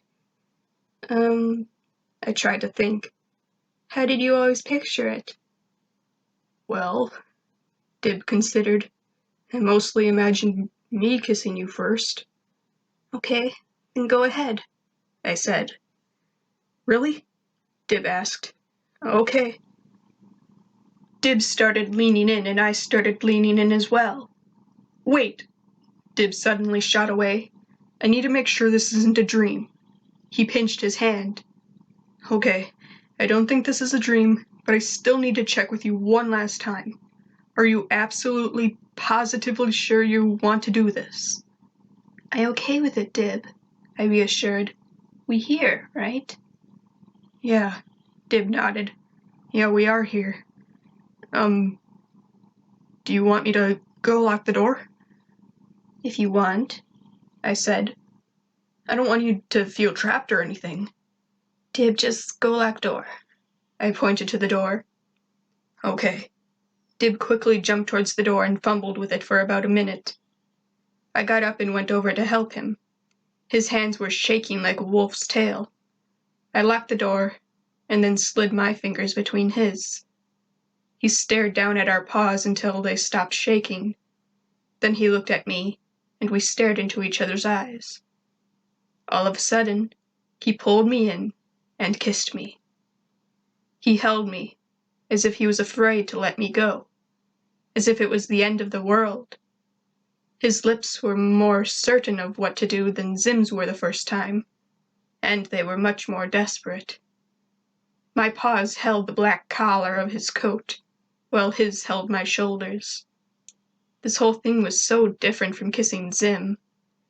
It felt good, but I didn't quite feel the spark that I feel with Zim. It seems like Dib could feel it, though, because I felt him smile into the kiss. We kissed, and then we started using our tongues, and it felt amazing. I did still prefer the narrow tongue that could wrap around mine like a snake, but a human tongue was still enjoyable. After a while, I removed my holster and gloves, and then started removing Dib's trench, and they all dropped to the floor. My fingers slid down his arms until they stopped at his wrists. My eyes shot open and I pulled away. I looked down at my old friend's left wrist to see red and purple stripes. "Dib?" I questioned while staring. "What are these?" Dib quickly pulled his hand away and covered his wrist with his other hand. It's nothing, Liz. Nothing to worry about. Dib. I gave him a look that said, you can't fool me. Tell me what these are, and what they're doing here. Dib grimaced, and finally breathed through his teeth. Okay. While still holding his wrist, he made his way over to the bed and sat down. I rejoined him at his side as he stared at the ground in front of him in silence. After what seemed like half a moon, he finally spoke. Liz, you have no idea what I've been through. I don't know why I'm still here, even though I've been through absolute hell. Go on, I muttered. All my life, I've known about aliens and Bigfoot and all this other stupid shit, Dib went on. Nobody ever believed me. They all just called me crazy. My whole life I've been nothing but crazy and insane and big-headed. Then you came into my life and you believed me. You never once called me crazy. Then Zim comes along and we finally have the proof we need that aliens exist. And what do? You take his frickin' side. I had to, I squeaked. And the two of you go and take over the frickin' world. Dib continued with more aggression.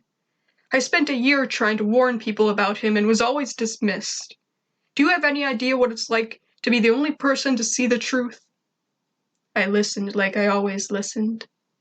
And to top it all off with a cherry, you fall for the alien. Dib looked at me. Do you have any idea what it's like to see the person you love kissing your greatest enemy? Dib. I put my paw on his shoulder. I had no idea. I'm sorry. Yeah, Dib said to his hands. Wait. I pulled my hand away and looked at my companion suspiciously. Zim and I never kiss in public. When did you see us kiss? Ooh, busted. Dib's eyes went wide. Right. Okay. Remember the night we destroyed Tack and her plan? That was the night I moved in with Zim, I nodded. Yeah, I figured. Dib rolled his eyes. Well, I was there. I was across the street, and I saw you two kissing. That was our first kiss, I said quietly. You saw our first kiss? Dib sighed. Yep. I gave Dib a big side hug. I'm so sorry, Dib. Don't be. He reached his arm to meet mine. It's not your fault. It is, I responded. I should have seen it. How did Zim see it and I could not? Beats me, Dib shrugged.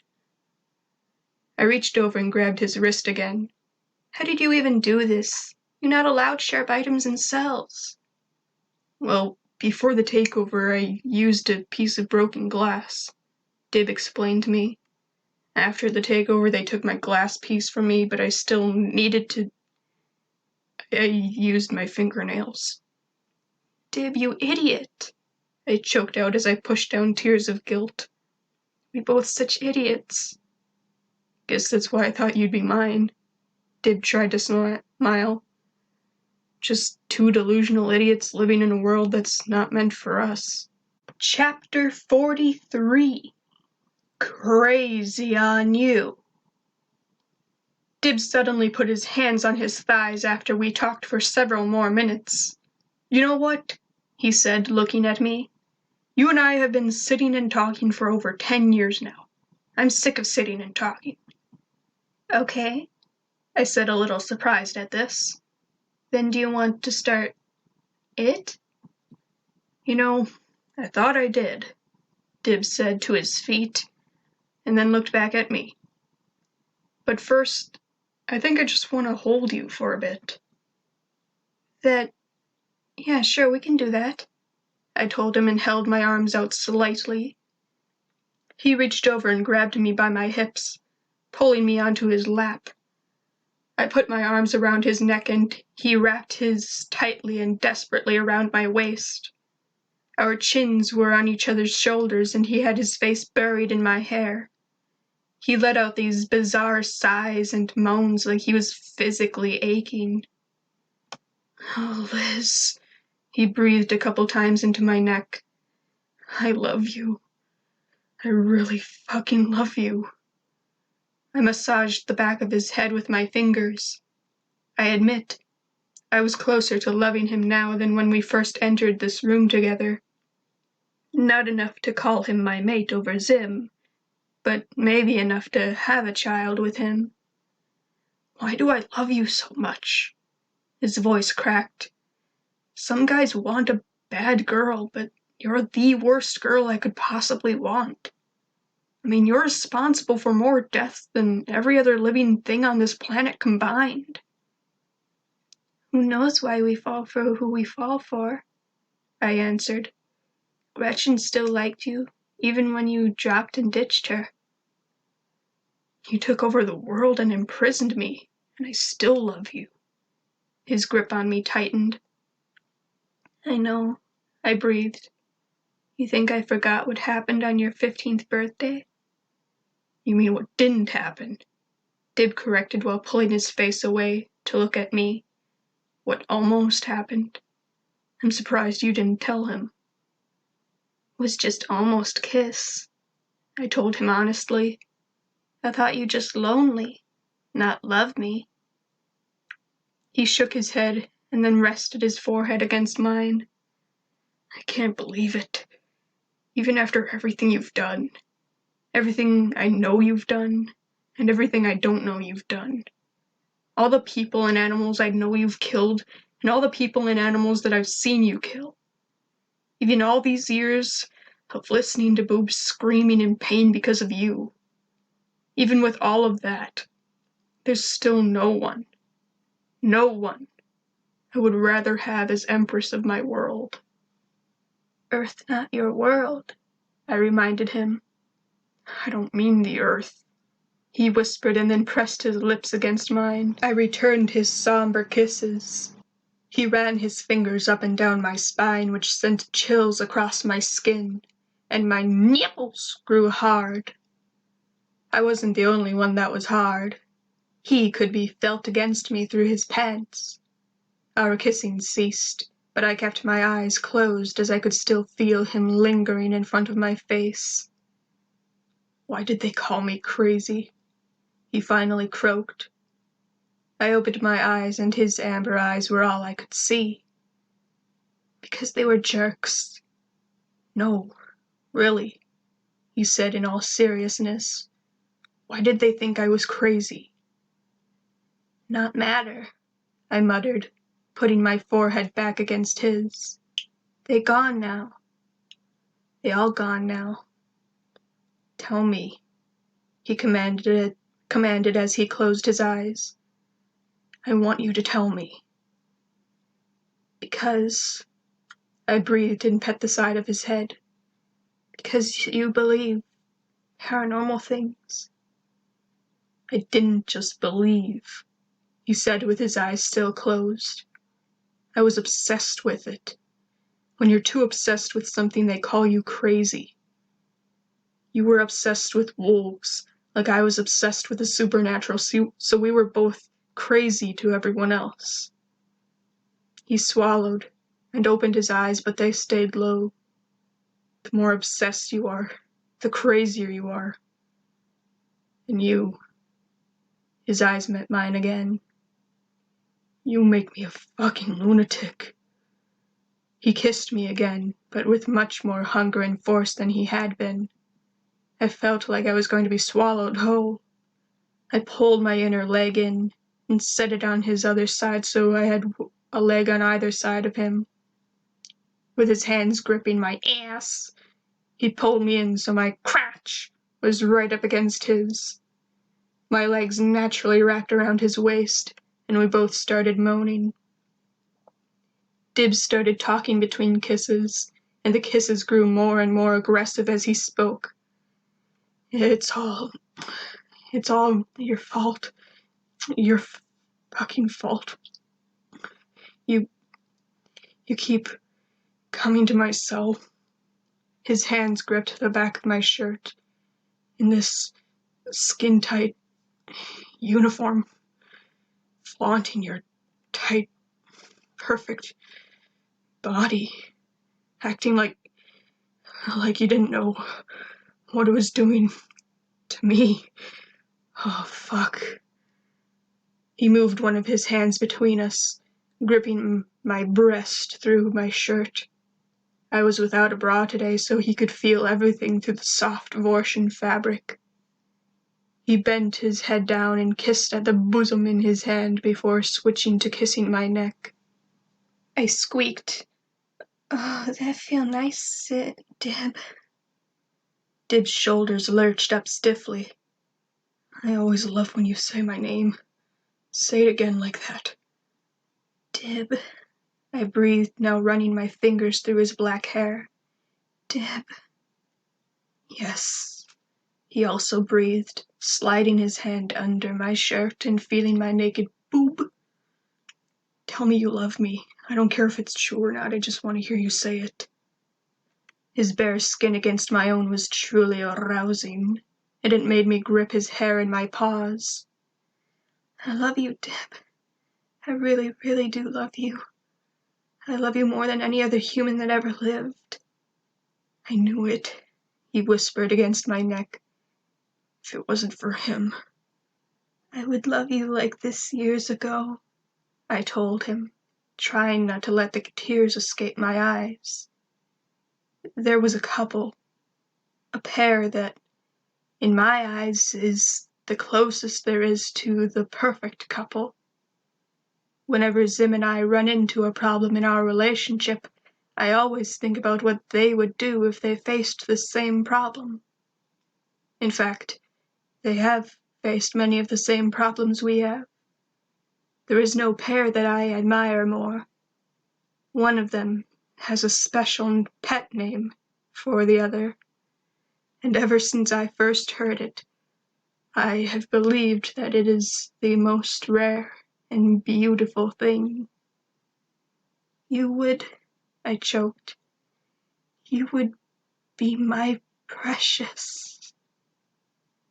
Dib and I both froze in place, one of his hands holding tightly to my breast while the other held my butt, and his face was still buried in my neck. My fingers still gripped his hair, and I was looking down at him. He knew all about the precious pair, and my opinion of them. All of a sudden, Dib's grip on my breast became painful, even including his fingernails.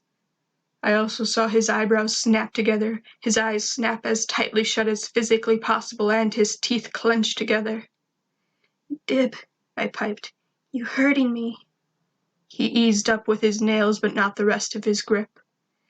"Fuck," he growled. "I can't take it anymore. I can't fucking take it anymore, Liz." He tore his hand away from my boob, but to put it under my thigh.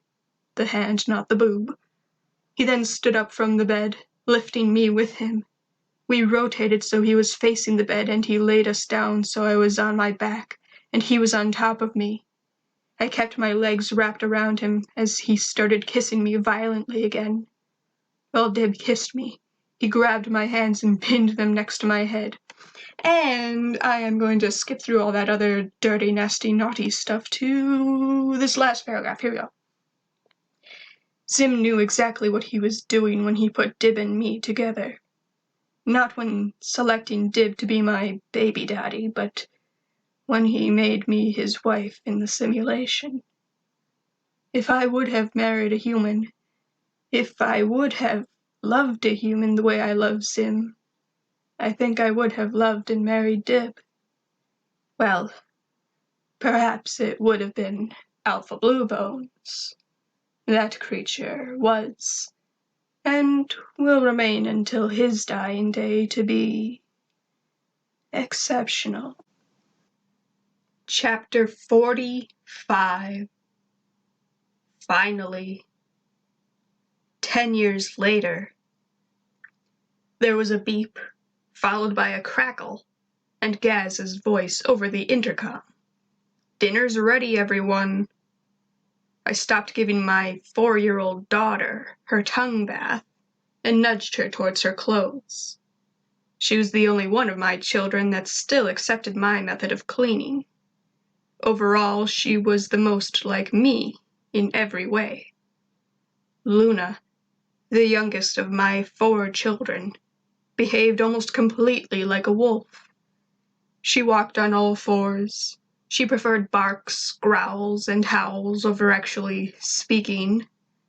She had my red hair and ashy lavender eyes. I can't say how truly relieved I am that she looks like me. I'm not sure how I would have explained it if she had come out with her father's bright blue eyes, or any of his other major features. Though it could be argued she has his nose, but his nose is so similar to mine it's hard to tell for sure. Like I said before, Alpha Blue Bones was, is, and will continue to be beyond exceptional. I helped my pup slip on her clothes, and we went to the tunnel that connected our house to the membrane house that sat on the very spot my old foster house once sat. At the tunnel, we met my mate and oldest child. I gave Zim and Zim Jr., or ZJ, a kiss on the cheek each. ZJ wiped his cheek. "Mom, quit with that weak earthling stuff." "Don't talk back to your mother, ZJ," Zim told him as we walked through the tunnel. ZJ was the first pup that Dib gave to us. He was 9 years old and spent the most time with his Urkin father. It was no secret that Zim wanted him to be the heir to the empire. He was the most educated about Urkin life and most interested in being the perfect Urkin. He had black hair from his human father, but it was actually pretty similar to Zim's old human disguise. His eyes were like a dark version of my own, that wasn't unlike the blue that Zim's old contacts had been. We opened the door into the back room of the membrane lab in the basement. We entered the lab to see my 3rd child and first daughter with her grandfather. "Grandpa, Miyuki!" ZJ shouted at them. "Didn't you hear Gaz, human? Dinner's ready and she doesn't like it when we're late." He even sounded like his namesake. I know, Professor Membrane defended and then rubbed Miyuki's head. "Yuki and I were just finishing up our experiment. Isn't that right, sweetheart?" "Yes, Grandpa," Miyuki chimed cheerfully. My 6-year-old daughter spent the most time with the professor and her Aunt Gaz. She could be found either in the lab with her grandfather or playing video games with Gaz. I'd say she was, of my children, the closest to a normal human, with her black hair in a little ponytail and strands in her face. Her eyes were the golden brown of her human father's family. Her skin was fair like cotton, and she wore a little white lab coat over a pink t-shirt with a skull wearing a bow. "Come on then, all of you," I told my family as we headed up the basement stairs to the house. In the kitchen, we found Gaz and Gur already sitting at the table full of food. "Everything smells delicious, daughter," Membrane said to Gaz as he took his seat 2 chairs away from her. Miyuki took her seat between Grandpa and Gaz, who had Gur on the other side of her. I sat between my mate and youngest daughter, with CJ on Zim's other side, and Gur on his other side. Finally, Dib and my 2nd son and child descended the stairs excitedly. "Sorry we're late, everyone," Dib apologized. "We thought our cameras picked something up in the woods, but it was just a fox." "Take your seats, you two," Membrane told the 2 boys who sat next to each other. Dib Jr., or DJ, is the spitting image of his human father. The boy has a head that's just a little big for his body. He has a cowlick, wears glasses, has golden brown eyes and even wears his dad's old trench coat from when we were younger. Under the coat he wears a t-shirt with a green alien face. I'd say my 7-year-old was more obsessed with the paranormal than his father ever was. They spend all their time together, looking for ghosts and other potential aliens that might be worse than the Irken we all live with. I do love all my children with all my heart, but I am the closest with my little Luna. Zim had finished my pack shortly after ZJ was conceived, but didn't install it on me until after his birth. All 4 of my offspring wear a pack of their own. ZJ started reaching for his food, but I slapped his hand away. Ow, Mom! Not until we thank Wolf Mother Goddess, I reminded my son.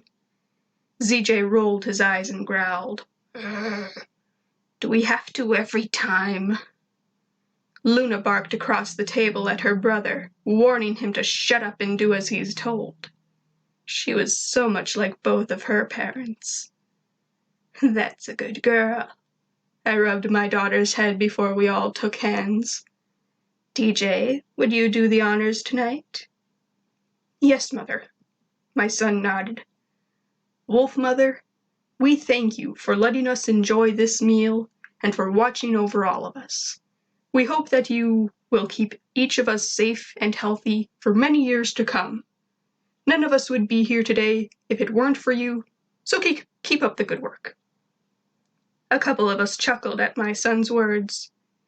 You alone are able to watch over the entire empire that our family rules over, so we ask that you make sure everything is going smoothly, my boy continued. Keep everyone in line and keep out any invaders. DJ ended the prayer, but I had to remind him of something. DJ, aren't you forgetting something? Oh yeah. He quickly went back into prayer position. And wherever Miss Gretchen is, we ask that you keep her safe. With that, everyone began digging into our meals. Gretchen had caught a disease shortly after the announcement of my pregnancy with CJ. It was a disease that neither Membrane nor Zim could find a cure for.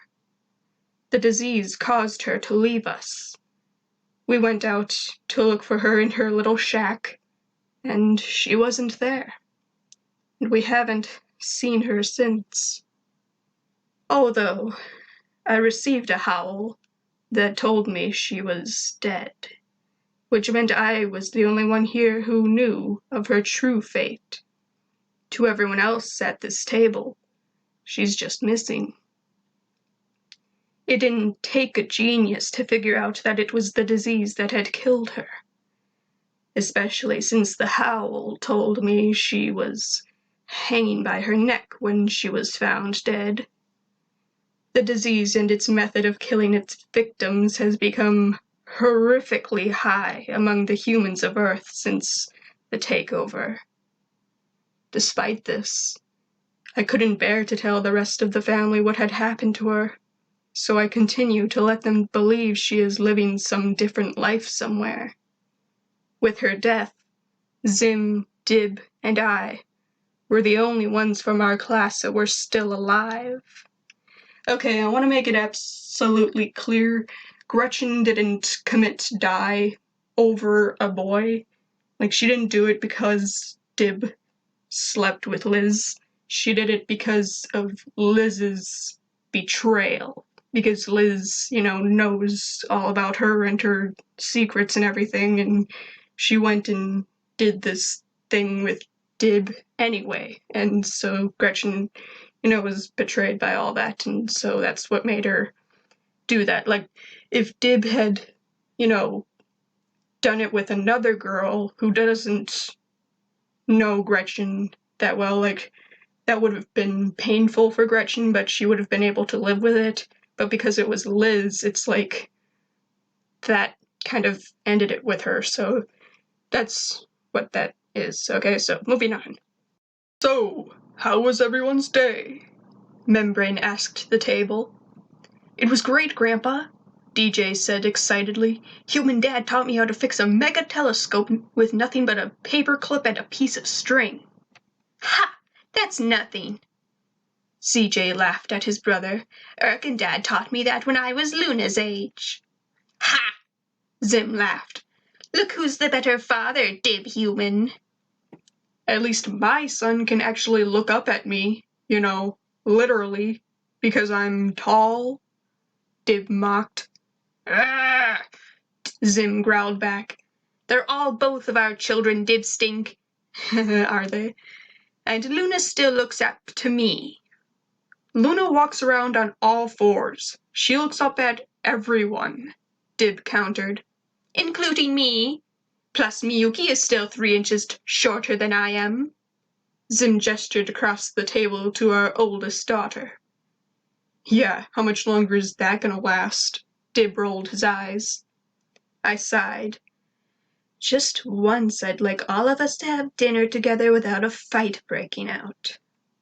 Luna whimpered in agreement. Miyuki and Membrane both nodded. The table went quiet for a second until I broke it. I received a howl from about the Burros Muertoses today, I announced. Gaz looked up from her plate, which was a rare thing for her to do. All 3 of the Burros Muertoses had escaped from the school prison just before Luna was born.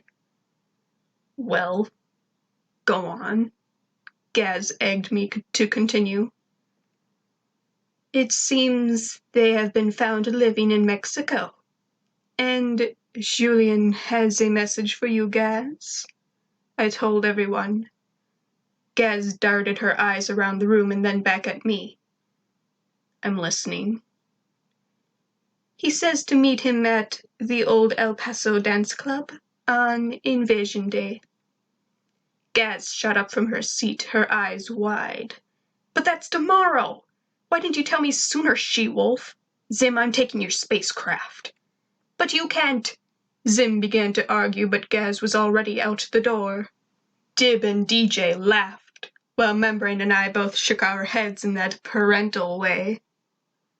I looked around the room at my current family, proud of where I was compared to where I began. A girl who had no human history, had no human culture or language, was now the almighty alpha of the entire planet and beyond. Until I was 6, I was a wolf in every way. Then for another 5 years I kept being told that I was human. Then Zim came along, and maybe I wanted to be amongst the Urkins. For the longest time I didn't know exactly what I was. Wolf, human, Urkin. I didn't know what to call myself with complete honesty. I kept saying I was a wolf, but even I knew that wasn't right. Was I what I was raised by? Was I what I was born as? A lifelong identity crisis has haunted me for as long as I could remember. It wasn't your normal, everyday, angst-filled teenage identity crisis. It was much more than just which clique I belonged with or what I wanted to do with my life. It was a matter of what species I was truly part of. As I looked at all the faces sitting at this table, I saw 2 scientists, a robot, a future emperor, a defective emperor, a miniature version of myself, and 2 paranormal investigators. Down the street was a pizza-loving gamer, and what was I among all these creatures? After 30 years of living, the answer finally came to me. I was the girl that survived when I shouldn't have. I was the girl that suckled from a wolf. I was the girl that was brought up seeing death every day. I was the girl that an Urkin had fallen in love with. I was the first Earthling to wear a pack. I was the girl that could speak English, Spanish, and Canine. I was the girl that could smell an alien as soon as he walked in the room. There was only one human-like creature on this planet with a nose stronger than mine. Within mere hours of her conception, not only could the creature smell that I was carrying Luna, but he knew that he was her real grandfather. I have been held by the only creature living on this planet that was not born on this planet. I have been held by one of the smartest creatures on this planet, and I have been held by the absolute strongest creature on this planet. I was the mother of 4 children I never thought I'd have. That's who I was. I was the mother and alpha female of this pack. Not just to my pups, but to the entire world. It was my job to protect the world like a mother protects her young, like an alpha protects their pack. Wolf, human, Irken, it didn't matter when I was the mother and alpha. I began smiling, and Gur noticed and pointed. Wolfie not Wolfie no more. Everyone raised their eyebrows and looked at me or Gur in confusion. Wolfie alpha mommy now, Gur said happily. The end.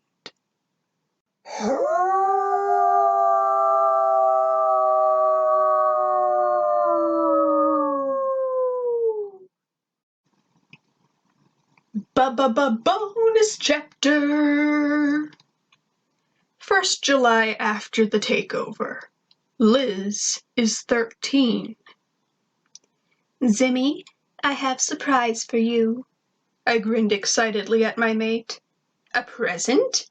Zim asked in alarm and then stuck out his hands to receive his gift. Very well, give to Zim. It's not something I can put in hands, I told him. I take you to surprise. Why? Zim cocked his brow. You see. I took his hand and led him out of the base. How far away is this surprise? Zim asked me when we'd been walking for about an hour. It north side of Old Territory, I explained. But that's a day-long walk at best, Zim exclaimed. Why couldn't we have just taken the cruiser? Walking makes surprise more special, I answered. No, Zim countered. I'm gonna call Gur and tell him to bring the cruiser. I'm not walking 20 hours, no matter how great the surprise is. All right, fine, I surrendered. Call Gur. 10 minutes later, Gur found us with the cruiser and we crawled inside. I told Zim where to go, and about another 30 minutes later we landed. We exited the cruiser and stepped into a big, empty field. This is it, Zim gestured to the field. We came all the way out here for a field, and why does it have to be nighttime? Not be so quick judged, Zim, I said to my mate while carefully walking out to the middle of the field. Zim followed only slightly and Gur was distracted by something. I stopped and looked back at my mate. Watch this. I leaped in the air and landed with a thud on the grass. Around me, dozens of fireflies began lighting up and flying at my sudden movement. I looked at Zim, who stood with his mouth open at the little lights that surrounded us. Some made their way towards the Irken, who flinched when they came close to touching him. What are these? He finally asked. Bugs, I explained. Light bugs. Bugs made of light? He questioned while gazing with wonder. How is this possible? Do they hurt? Not at all. I shook my head with a smile. They pretty, yes? They're beautiful. Zim finally let one land on his finger, and he stared at it. I knew you liked them, I grinned. Ooh! Gur had finally noticed the little floating lights and came running over, causing more bugs to light up and start flying. Pretty lights! Gur scooped up a bunch and shoved them into his mouth. No, Gur, don't eat those, Zim shouted at him. Gur spit out the bugs, and they flew off in a daze. Gur continued to run around, kicking up more fireflies than I had seen in years. It really was so beautiful. It was like the night sky had come down to visit us on the ground. Zim and I stood, side by side, watching this wonder of the world. Zim and I looked at each other, while surrounded by the sparks of flashing lights. We smiled at each other, for our eyes were each filled with the glow of the bugs. I rose to 2 feet and held both of Zim's hands in mine. I never thought anything but you could be so beautiful on this planet, Zim said quietly. Thank you for showing this to me, my love. I blushed while smiling and then jumped at my mate. We ended up on the ground, rolling around, causing more bugs to fly up around us. Seconds later, we were chasing each other around the glowing field. Sometimes Zim chased me, sometimes I chased Zim, sometimes both of us chased Gur or Gur chased one of us. Truly, one of the greatest nights of our lives at the time. At one point, I was watching Zim and Gur chasing after each other, and I closed my eyes.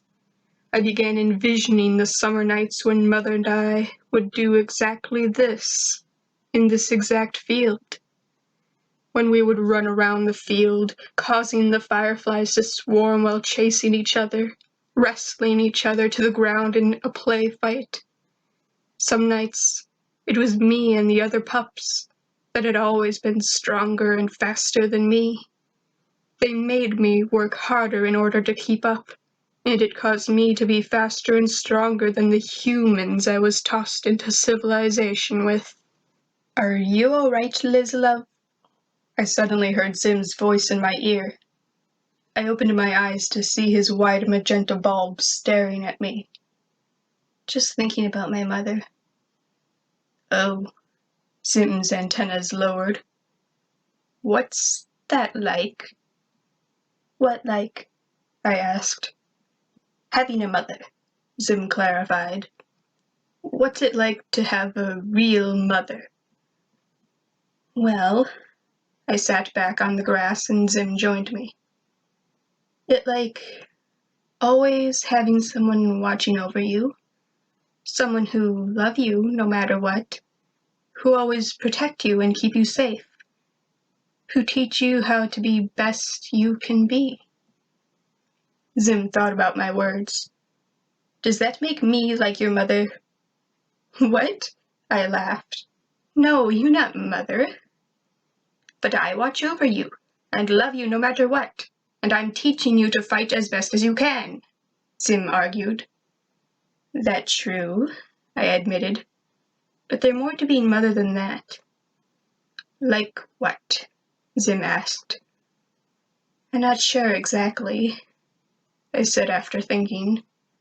Maybe you have to be mother to understand. Would you ever want to be a mother? Zim asked me.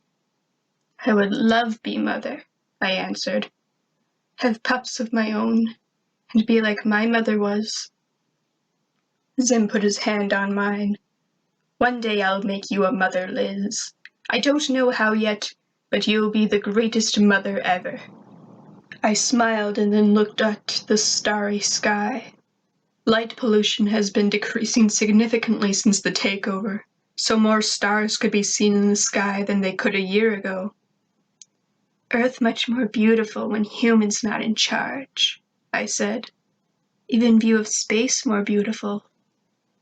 Yeah, Zim breathed, but I could feel his eyes were still on me instead of the sky or anywhere else.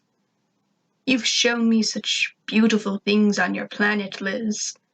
They become beautiful as soon as you think they're beautiful. That's one of the things I love about you, the way you see your planet. I wish I could return the favor and show you my planet. I looked back at my green companion. This your planet now? Zim smiled sweetly and then directed his attention to the sky. He pointed up. See that cluster of stars right there? I looked up and saw Zim pointing at what the humans called Ursa Minor. That tiny little star just to the left is the star that Urk revolves around. I know it isn't the same as giving you the grand tour, but it's the best I can do to show you where I'm from. I smiled at the little dot that had sent me one of the greatest gifts I could ever ask for. That most beautiful star I ever saw. Actually, Zim took my chin and turned my face towards his. The most beautiful stars are right here in front of me. Stars? My heart pounded.